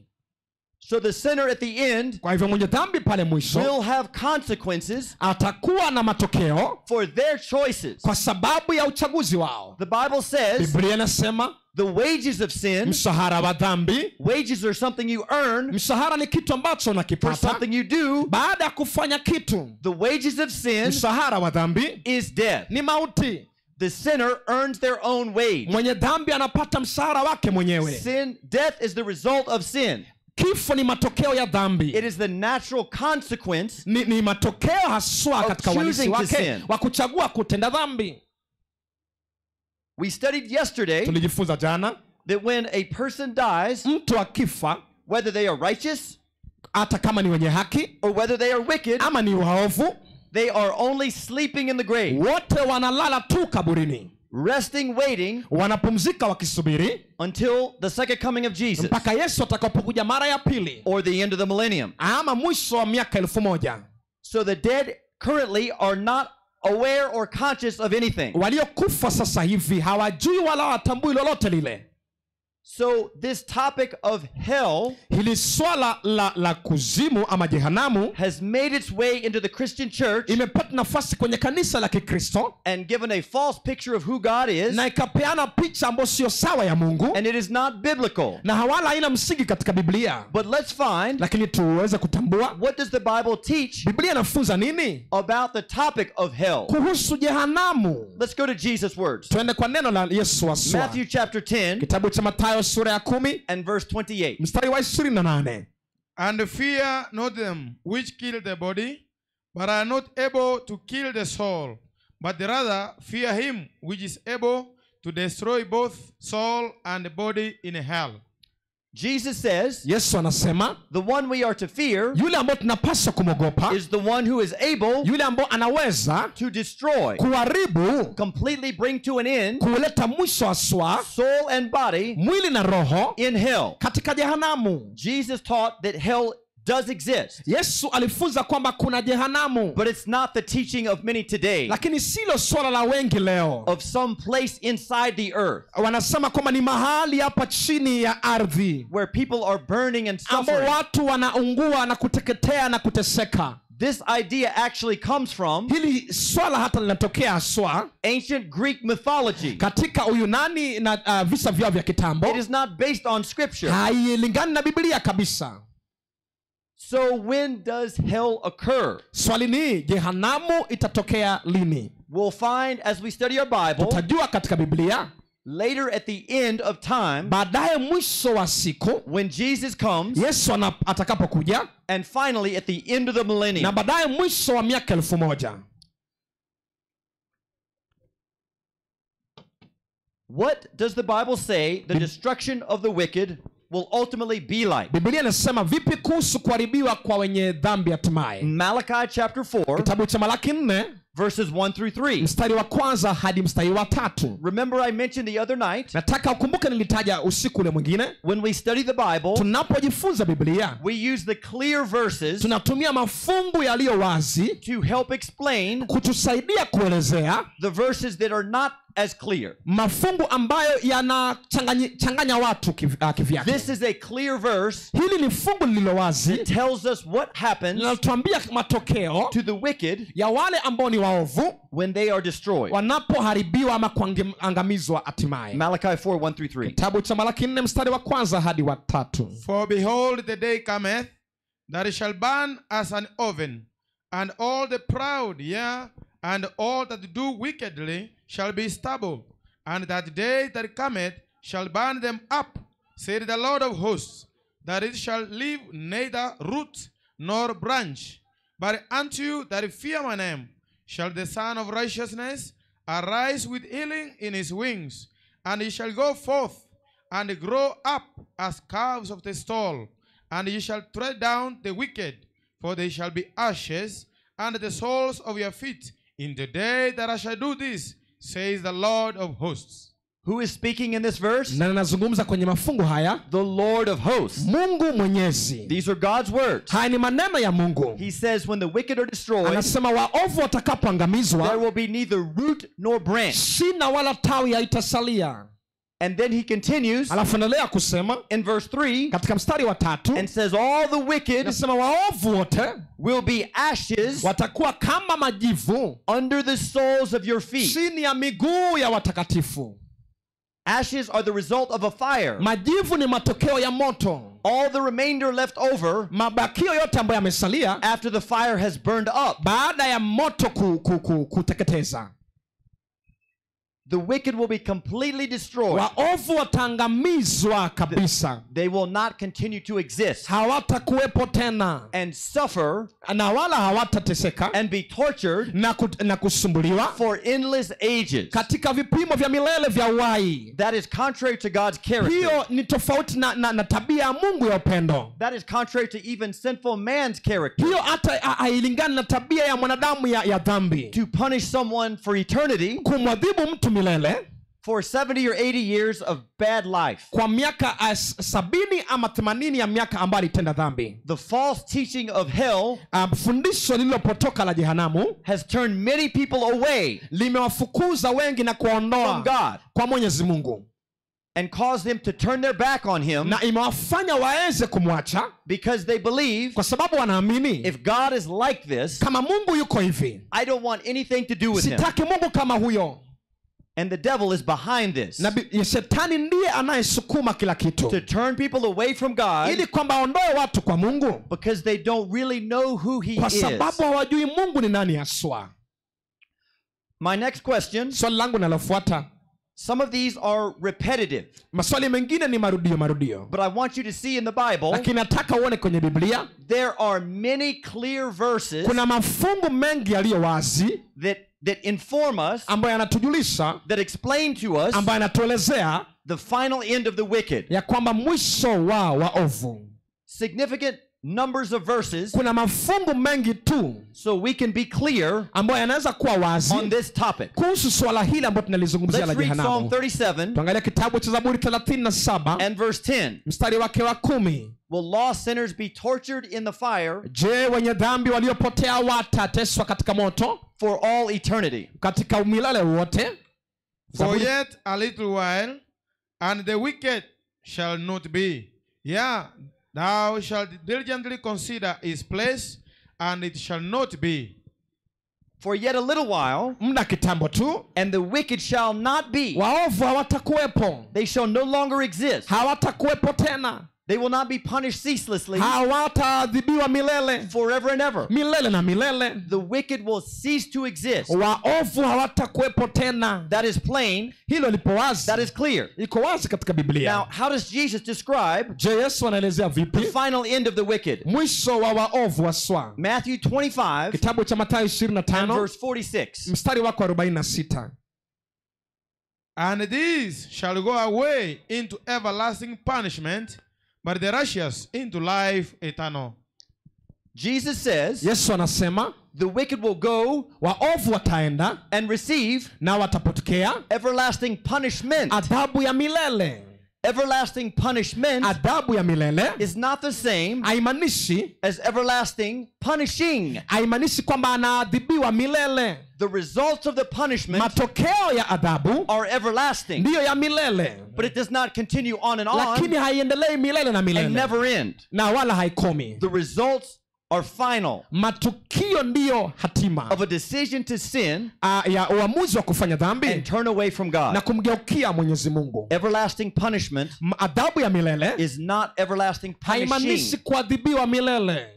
One has an end, Moja iko na mwisho, the other just continues and nyingine doesn't end. inaendelea wala aishi. I hope that's clear. Naamini kwamba hiyo imeeleweka. Our next question, Swali ambalo linafuata, in what way njia gani are the cities of Sodom and Gomorrah ambao miji ya Sodoma na Gomora an example for us? ni mfano kwetu? Let's go to a short book of the Bible, Tuende katika kitabu kifupi cha Biblia, Jude, kitabu cha Yuda, right before Revelation. kabla tu cha kitabu ya Ufunuo. Jude verse 7. Yuda mstari wake wa 7. There's only one chapter, Iko tuna sura moja peke so it's yake. Jude verse Kwa 7. hivyo ni Yuda mstari wake wa 7.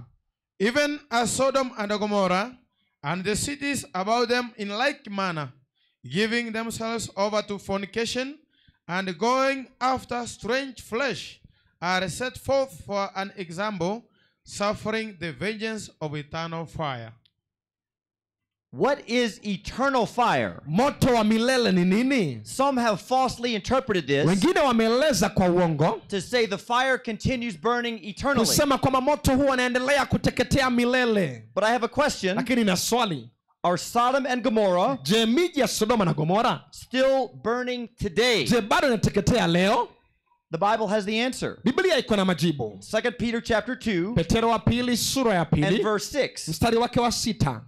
And turning the cities of Sodom and Gomorrah into ashes, condemned them with an overthrow, making them an example unto those that after should live ungodly. The cities of Sodom and Miji ya Gomorrah Sodoma na Gomora are an example, ni mfano, the Bible says, Biblia inasema ya kwamba of the wicked ya wale waovu who will be destroyed. ambao wataangamizwa. And 2 Peter 2 verse 6 Petero wa pili 2 mstari wa 6 says those cities inasema miji hiyo were turned into ashes. iligeuzwa kuwa majivu. Eternal fire Moto wa milele in Jude verse 7 katika mstari wa 7 wa just Yuda means the results are eternal. inamaanisha kwamba matokeo ndiyo milele, Not that the fire continues si kwamba burning. moto utaendelea kuteketea. The results of the wicked inhabitants, Matokeo ya waovu waliokuwa the Sodoma, wicked people wale waliokuwa of waovu Sodom and Gomorrah, Sodoma na Gomora, where they were ni destroyed kwamba waliangamizwa and turned to ashes. na wakageuzwa kuwa majivu.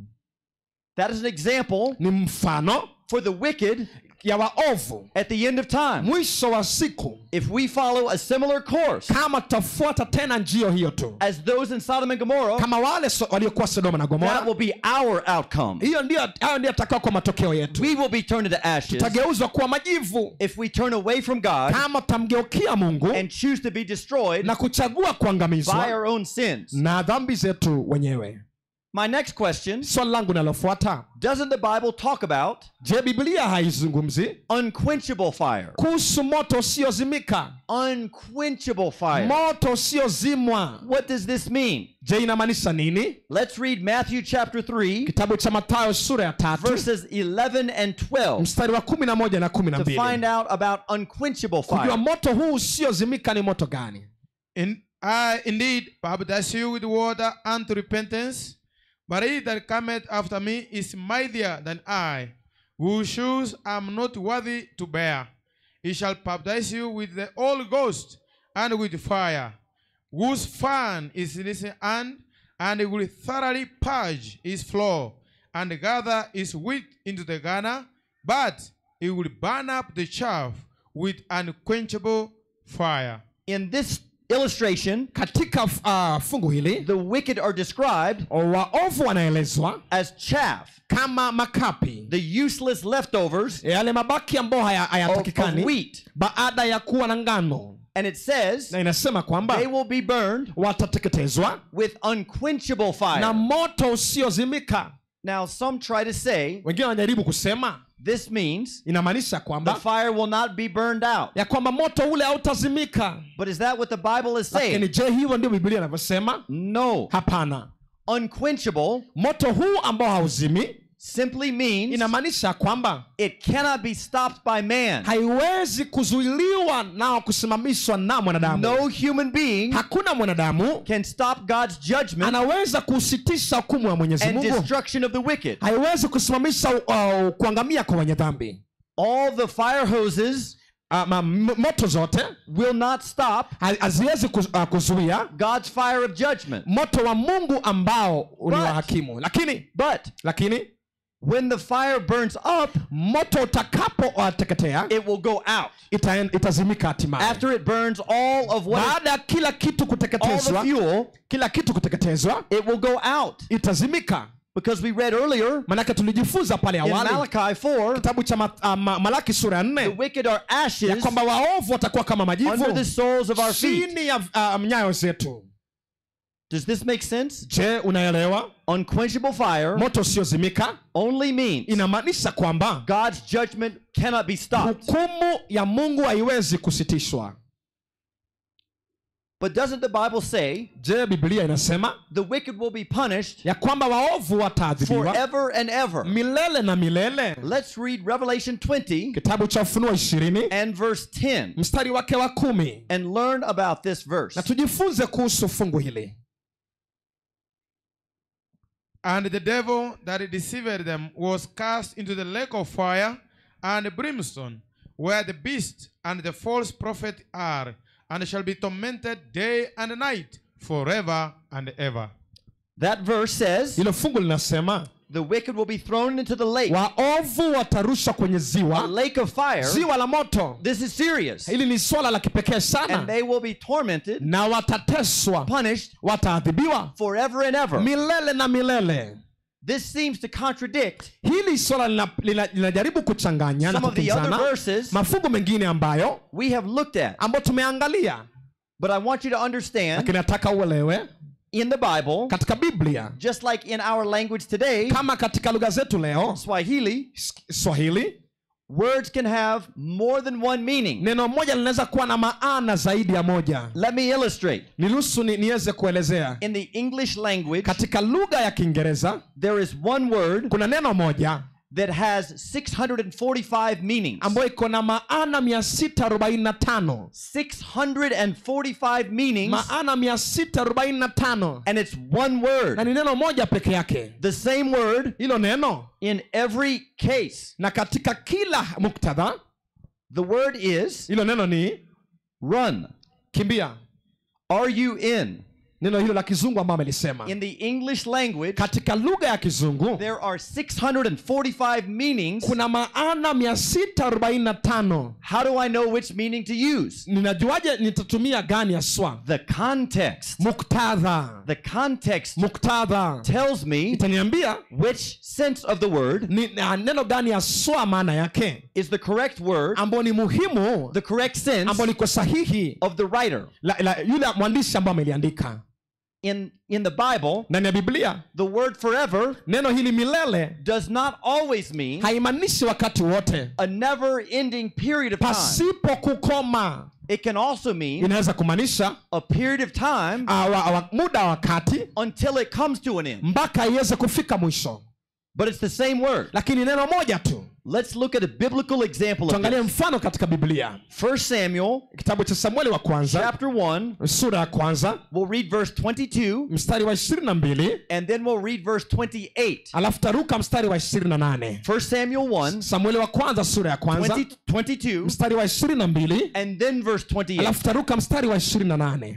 But Hannah went not up, for she said unto her husband, I will not go up until the child is weaned, and then I will bring him, that he may appear before the Lord, and there abide forever. Verse 28, therefore I also have lent him to the Lord. As long as he liveth, he shall be lent to the Lord, and he worshipped the Lord there. Amen.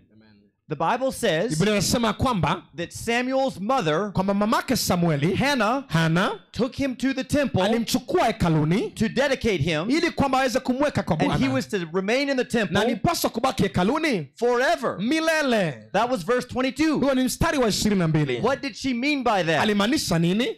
Verse 28 Mstari said wa 28 ilisema that Samuel was to remain in the temple kwamba Samueli angebaki hekaluni all the days of his life, katika siku zote za maisha yake, or until he died. ama mpaka atakapokufa. So the word Kwa forever hivyo neno lile milele can mean as long as a person lives, inaweza kumaanisha mtu ajapo hai, but when their life ends, lakini maisha yake yakiisha, forever ends. milele inaisha pia. That is the sense of the word Ndiyo maana ya neno hili that's being described ambayo inatumika in Revelation katika kitabu cha Ufunuo as it relates to kama mlingano the destruction of the wicked. wa kuangamizwa kwa wenye dhambi. They will receive a punishment from God, Watapokea adhabu ya Mwenyezi and it's Mungu a severe punishment. ambayo ni adhabu la kipekee kali, But when they are consumed in the fire, na watakapoangamizwa katika moto they will cease to exist. hawatakuwepo They will tena, not be alive, hawatakuwepo hai, and then they will be ashes na watakuwa majivu chini under the soles of the feet of the ya righteous. nyayo za wale wenye haki.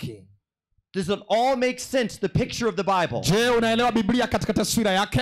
Forever does not mean an unending period of time. Milele Always. haimaanishi kwamba bila kukoma. Sometimes it does mean that. Wakati mwingine inamaanisha But the hivyo, context helps us to determine. lakini muktadha itatupatia taswira na maana sawa ya Let's turn to neno. Revelation chapter 20 Kitabu cha Ufunuo sura 20, and read verse 9 tuangalie mstari wa 9, and see how the Bible describes tuangalie jinsi Biblia the inavyoeleza destruction of the wicked kuhusu kuangamizwa kwa wenye at dhambi the end of the millennium. na mwisho wa miaka 1000.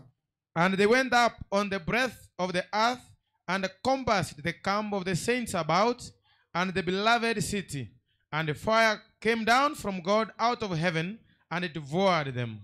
This is a picture, Hii ni picha a description ambayo ni maelezo of all the wicked ya waovu wote who have ever lived. ambao wamewahi kuishi. And the Bible says Biblia inasema kwamba they all come against the New Jerusalem wote wanaibuka dhidi ya Yerusalemu and try to mpya attack na the wanajaribu city kuivamia and destroy the city ili kwamba waweze kuiharibu and even overthrow God. na ili waweze kupindua serikali ya Mungu. They are rebellious unto the end. Ni watu wakaidi hadi mwisho, But at this moment, lakini muda huu when they demonstrate wanapojaribu kujitokeza that they are fully rebellious na against kuonyesha kwamba God, wao ni wakaidi dhidi ya serikali ya Mungu, they would tear God from his throne if they could. kwamba wanaweza kumshusha Mungu kutoka kiti chake cha enzi kama At wangeweza. that decisive moment, Katika muda huo wa kipekee fire comes down from moto God, unashuka kutoka kwa Mungu, and the Bible says na Biblia inasema ya kwamba that fire huo moto devours them. inawaangamiza. The word devour Neno hili la kuangamiza ama amesema means kizungu completely destroy. inamaanisha kuangamiza kabisa. The literal Greek word means Neno la Kiyunani hasa linamaanisha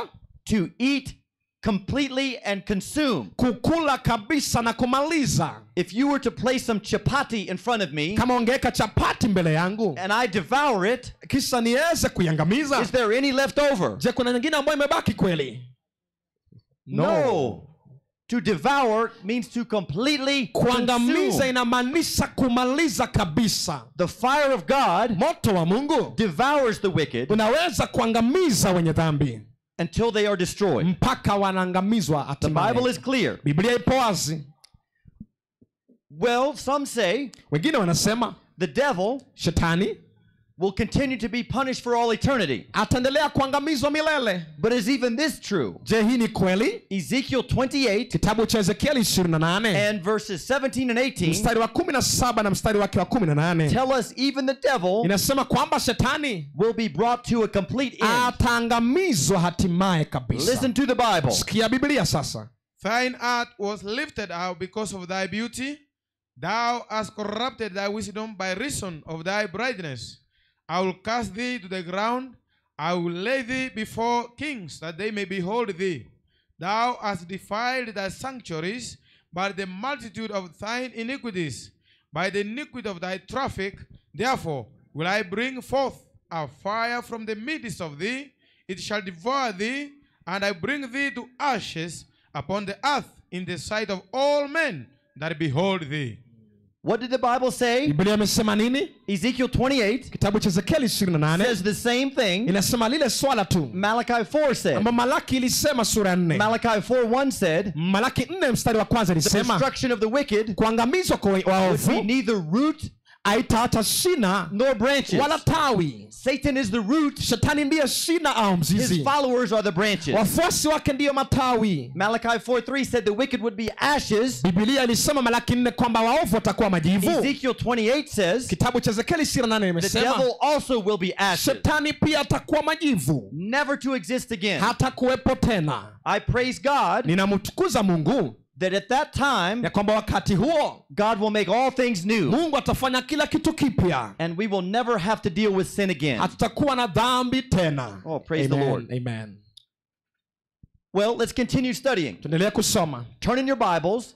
Fungua Biblia yako. Isaiah chapter 47 Kitabu cha Isaya 46 and verse 14. 47 mstari wa 14. And we're asking the question, tunauliza swali, will the fire that destroys the wicked je, moto ambao utaangamiza wenye dhambi ever go completely out? je, itazimika hatimaye, Or will still even a little bit be smoldering? ama itabaki tu ikiteketea katika chembe ndogo ndogo? The Bible is clear. Biblia ipo wazi. What does the Bible say? Je, Biblia inasemaje? Behold, they shall be a stubble, the fire shall burn them. They shall not deliver themselves from the power of the flame. There shall not be a coal to warm at, nor fire to sit before it. No coals. Hakutakuwa na makaa. No fire. Hakutakuwa na moto. It is completely gone out. Itazimika hatimaye. It has done its work imemaliza kazi yake of purifying the earth, kusafisha na kutakasa ulimwengu of all the wicked, kutokana na waovu wote, before God makes all things new. Kabla Mungu afanye kila kitu kuwa kipya. Not a coal. Hakuna chembe yote. Not a flame. Ama hata miale. Anywhere in God's universe. Katika dunia yote ya Mwenyezi Mungu. It is God's purpose ni sababu ya Mwenyezi Mungu to completely destroy, ili aweze kuangamiza kikamilifu, to completely uproot, kukamilifu, kung'oa kwa kukamilifu all sin, dhambi yote in the universe, katika ulimwengu, so that it will never exist again. Hakutakuwepo na dhambi tena ever. Kabisa. If sinners are being burned in some part, kama wenye dhambi wanateketezwa katika sehemu fulani of the universe, katika ulimwengu huu, then sin is not ended. Basi dhambi haiishi. God wants to destroy sin. Mungu anataka kuiangamiza dhambi. And he will, na atafanya hivyo at the final day. Katika siku ya mwisho. Completely uproot. Atang'oa kabisa. Completely destroy. Ataangamiza kabisa. All sin. Dhambi yote. Now I want you to turn in your Bibles nataka ugeuke kwenye Biblia yako to a very small book. Katika kitabu kidogo tena in the Old Testament. Katika Agano la Kale. Obadiah. Kitabu cha Obadia. Obadiah. Kitabu cha Obadia. Verse 16. Is mstari wake wa 16. Obadiah 16.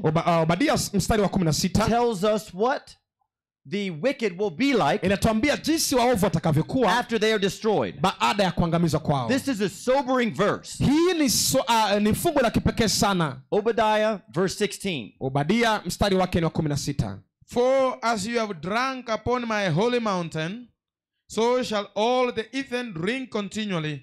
Yea, they shall drink, and they shall swallow down, and they shall be as though they had not been. Did you hear the last part sehemu ya mwisho of that verse? Ya fungu hilo.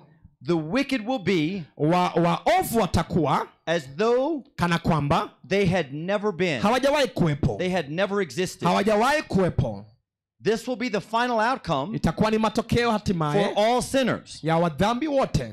Knowing this information, baada kujua habari hizi, we ought to think soberly. Tunapaswa kufikiria kwa makini. We ought to think carefully. Tunapaswa kufikiria kwa tahadhari. How am I living my life today? Ninaishi maisha yangu vipi leo? Am I in danger? Je, niko katika hatari of being destroyed? Ya kuangamizwa? Because I reject God's salvation. Kwa sababu nimekataa wokovu wa Mwenyezi Mungu. And turn to the sinful pleasures of this world. Na nimegeukia tamaa za ulimwengu huu. My final result will be, matokeo yangu ya mwisho atakuwa, I will be as if I had never existed. Nitakuwepo kana kwamba sijawahi kuwepo. For all eternity. Kwa milele zote. It's a serious question. Ni swala la kipekee sana. Life is busy. Maisha haya yako na shughuli nyingi. We don't often take time to think. Huwa tuchukui muda kutafakari. Is there anything between je kuna lolote kati yangu, my soul, maisha yangu, and my Savior na mkombozi wangu, that's causing me to be separated from ambayo him? inanisababisha kujitenga na yeye? Hell is a real place. Jehanamu ni mahali haswa, It is not under the ground, si chini ya ardhi, but it's on the surface of the earth, lakini itakuwepo hapa hapa duniani, the lake of fire. ziwa la moto. When Jesus comes, Yesu atakapokuja, at both the second coming katika kuja kwa mara ya and pili the end of the millennium, na mwisho wa miaka 1000, his third coming, kuja kwa mara ya tatu, all the wicked waovu wote will be watakuwa as though they had not been. kama hawajawahi kuwepo. Having learned these important truths, Baada ya kujifunza kweli hizi za the pekee, Bible asks us Biblia inatuomba a very serious question. swali la pekee sana. Let's turn Tugeuke sasa to 2 Peter 3, kitabu cha Petero wa pili verse 3 11. mstari wa 11. 2 Peter 3, verse 11. Petero wa pili 3:11. God is asking you and me a question. Mungu anatuuliza swali. Listen to God's word. Tusikie neno la Mungu sasa. Seeing then that all these things shall be dissolved, what manner of persons ought you to be in all holy conversation and godliness?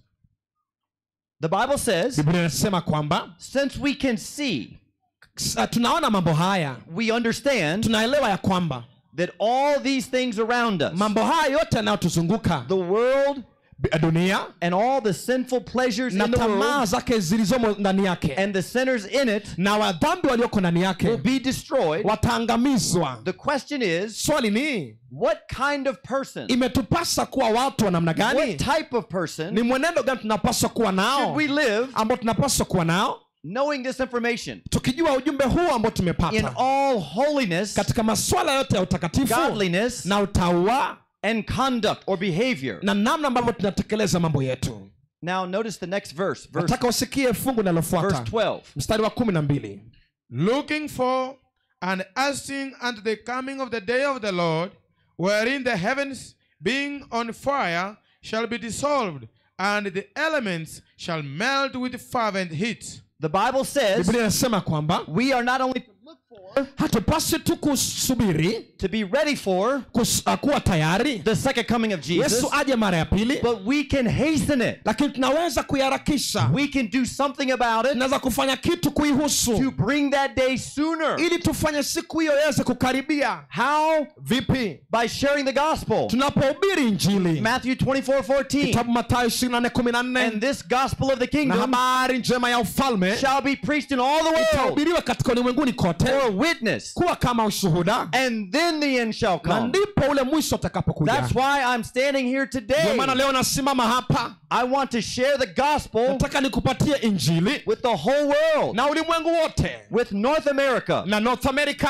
Africa, Afrika, South America, Amerika Kusini, Europe, Europa, Asia, Asia, the whole world, ulimwengu wote, and then the end will come. alafu mwisho utakuja. The Bible says Biblia inasema kwamba we can hasten, tunaweza we kuharakisha, can speed up tunaweza kuhimiza the day when Jesus siku comes, ya kuja kwa Yesu Kristo mara ya pili. and we can all be together with him. Tunaweza kuwa pamoja na yeye pamoja. Sin will be no more. Dhambi haitakuwepo tena, Sinners will be no more. wadhambi hawatakuwepo tena. That day is coming soon. Siku hiyo inakuja hivi karibuni, Very soon.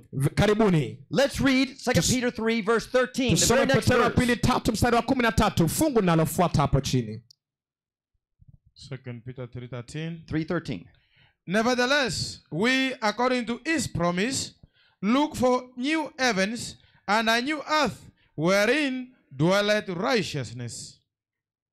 We are looking for Tunatarajia a new heaven, mbingu mpya a new earth. na nchi mpya. And what will that earth be like? Na itakuwa vipi nchi The na Bible mbingu? says Inasema righteousness dwells there. haki inatawala, inakaa humo. Righteousness is holy living. Haki ni kuishi kwa utakatifu, Living after God's example. kuishi baada ya mfano wa Mwenyezi Mungu, Living after God's character. kuishi baada ya tabia ya Mwenyezi Mungu. And we are looking for that day. Na tunatazamia siku hiyo, Preparing for that day. tunajiandaa kwa sababu ya siku hiyo, So that hell ili kwamba jehanamu will not be something we would face. haitakuwepo kitu ambacho tutaweza kuwepo pale. I want to share one more verse verse with you. Nataka nisome fungu moja la mwisho. It's a simple verse, Ni fungu tu la kawaida, but a powerful verse. lakini liko na nguvu special ndani yake. Let's read Tusome 1 John 5 kitabu cha Yohana wa and kwanza verse 5 12. mstari wake wa 12. The Bible says, Biblia inasema he that hath the Son yeye aliye na mwana has life. ana uzima, He that does not have the Son asiye na mwana does not have life. hana uzima. At the end of time, Mwisho wa siku the wicked do not have Christ. wenye dhambi hawana Kristo, They have not accepted the gift of salvation. hawajakubali zawadi ya ukombozi, They are not going to live forever hawatawahi kuishi in milele punishment and torture. na kwa kuadhibiwa milele. Only the righteous have Ni life. wenye haki peke yake ambao wako na uzima, They are the ones who will live forever. wao ndio watakaoishi milele. The wicked will be destroyed Wenye dhambi wataangamizwa and will be na watakuwa as if they had never been. kana kwamba hawakuwepo. My brothers and sisters, Dada zangu na ndugu zangu, has the word of God spoken to you je, tonight? neno la Mungu limekuzungumzia usiku wa Is kipekee? God's word clear to you Je, tonight? umeelewa neno la Mungu leo? The devil has lied about God Shetani amedanganya kumuhusu Mungu and caused people to think na imewafanya watu kuwaza something that is not true. kitu ambacho sio kweli. But when we study the Bible Lakini tunapojifunza Biblia carefully, kwa umakini, we know the truth. tunajua kweli. John 8:32, Kitabu cha Yohana the Bible 8:32 says, inasema Biblia, and you shall know the tena truth, mtaifahamu kweli, and the truth shall make na you hiyo free. kweli itawaweka huru. Free from the lies, Uhuru kutoka katika madanganyo, free from the deceptions uhuru kutoka katika the devil kudanganywa has tried to make ambao shetani amejaribu kutengeneza against God's character, dhidi ya tabia ya Mwenyezi Mungu, his righteousness haki yake and his love, na upendo wake, his mercy rehema zake and his desire to save na everyone tamanio lake la kumwokoa if kila they will mtu. choose. Wale ambao watachagua. Salvation is a choice. Ukombozi ni uchaguzi. Death at the end of time is a choice. Kuangamia mwisho wa siku tena ni uchaguzi. The Bible says today, Biblia inasema leo, choose you this day chagueni hivi leo whom you will serve, mtakaye mtumikia, whether the gods of the Egyptians kama ni miungu ya Wamisri or the true God. ama ni Mungu wa kweli. This is Joshua 24:15. Yoshua 24:15. Joshua says, Yoshua anasema, but as for me lakini mimi and my house, na nyumba yangu, my family, familia yangu, we will serve the Lord. tutamtumikia We will Bwana, choose God. tutamchagua Mungu. On Mount Carmel, Katika mlima the Kameli, prophet Elijah nabii Eliya stood before all the people akasimama mbele ya umati wote and he said, na kawaambia, how long will you waver mtasitasita mpaka lini between two opinions? kati ya mawazo mawili? If the Lord is God, Kama Mungu ndiye Mungu, follow him. mfuateni. But if Baal, Akasema kama Baali the false idol, ambao ndiye sanamu ya then uongo, follow him. basi mfuateni.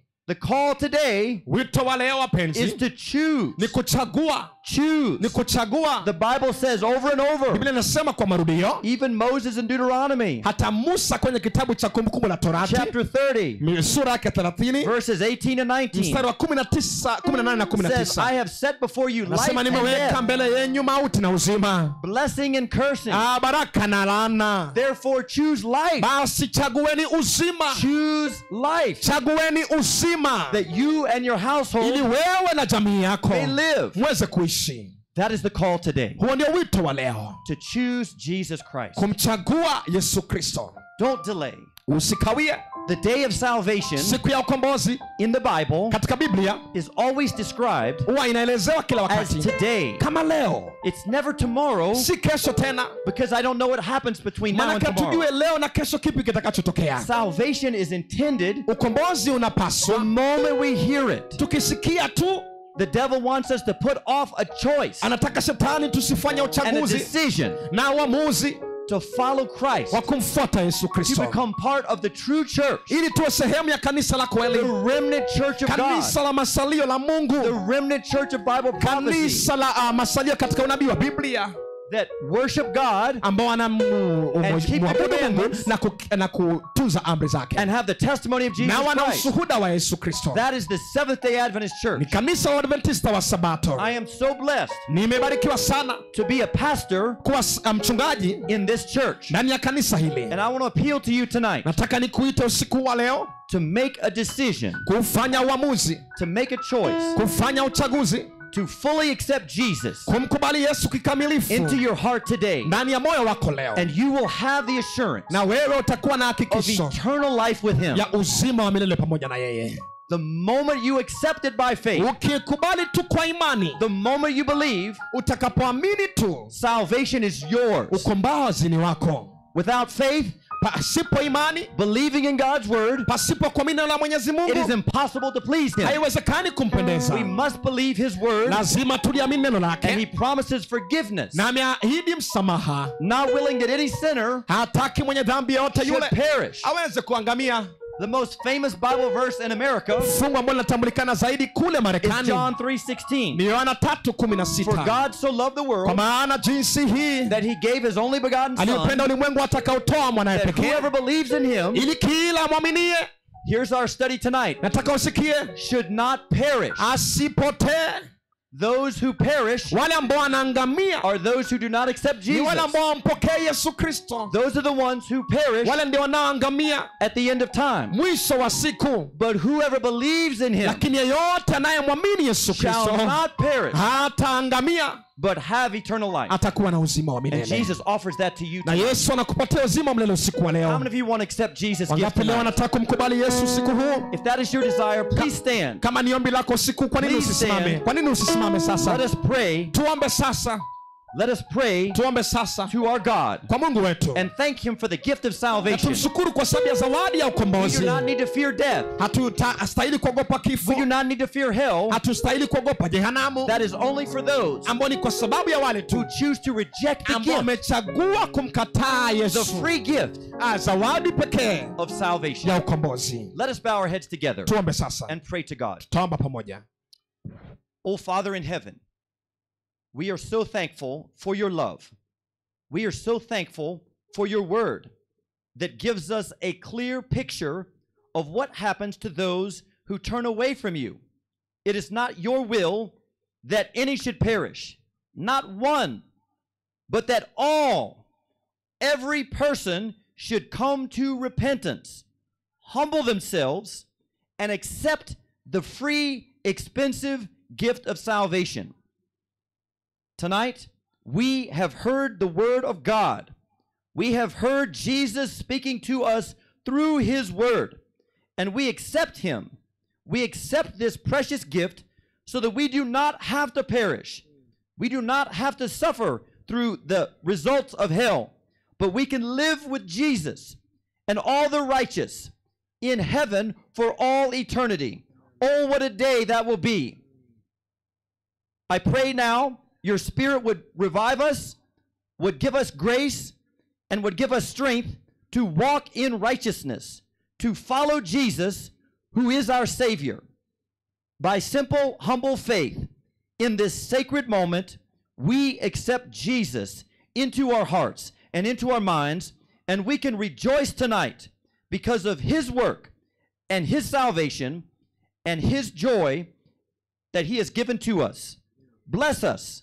Keep us in your grace, the strength and divine power you give to all who look to you and who ask in simple, humble, trusting faith. Bless everyone under the sound of my voice, and may we be ready to meet Jesus when he comes, soon and very soon. I pray and offer this prayer in Jesus' holy name. Amen. Let all of God's children say, Amen, Amen. and amen. Amen. Amen. Amen.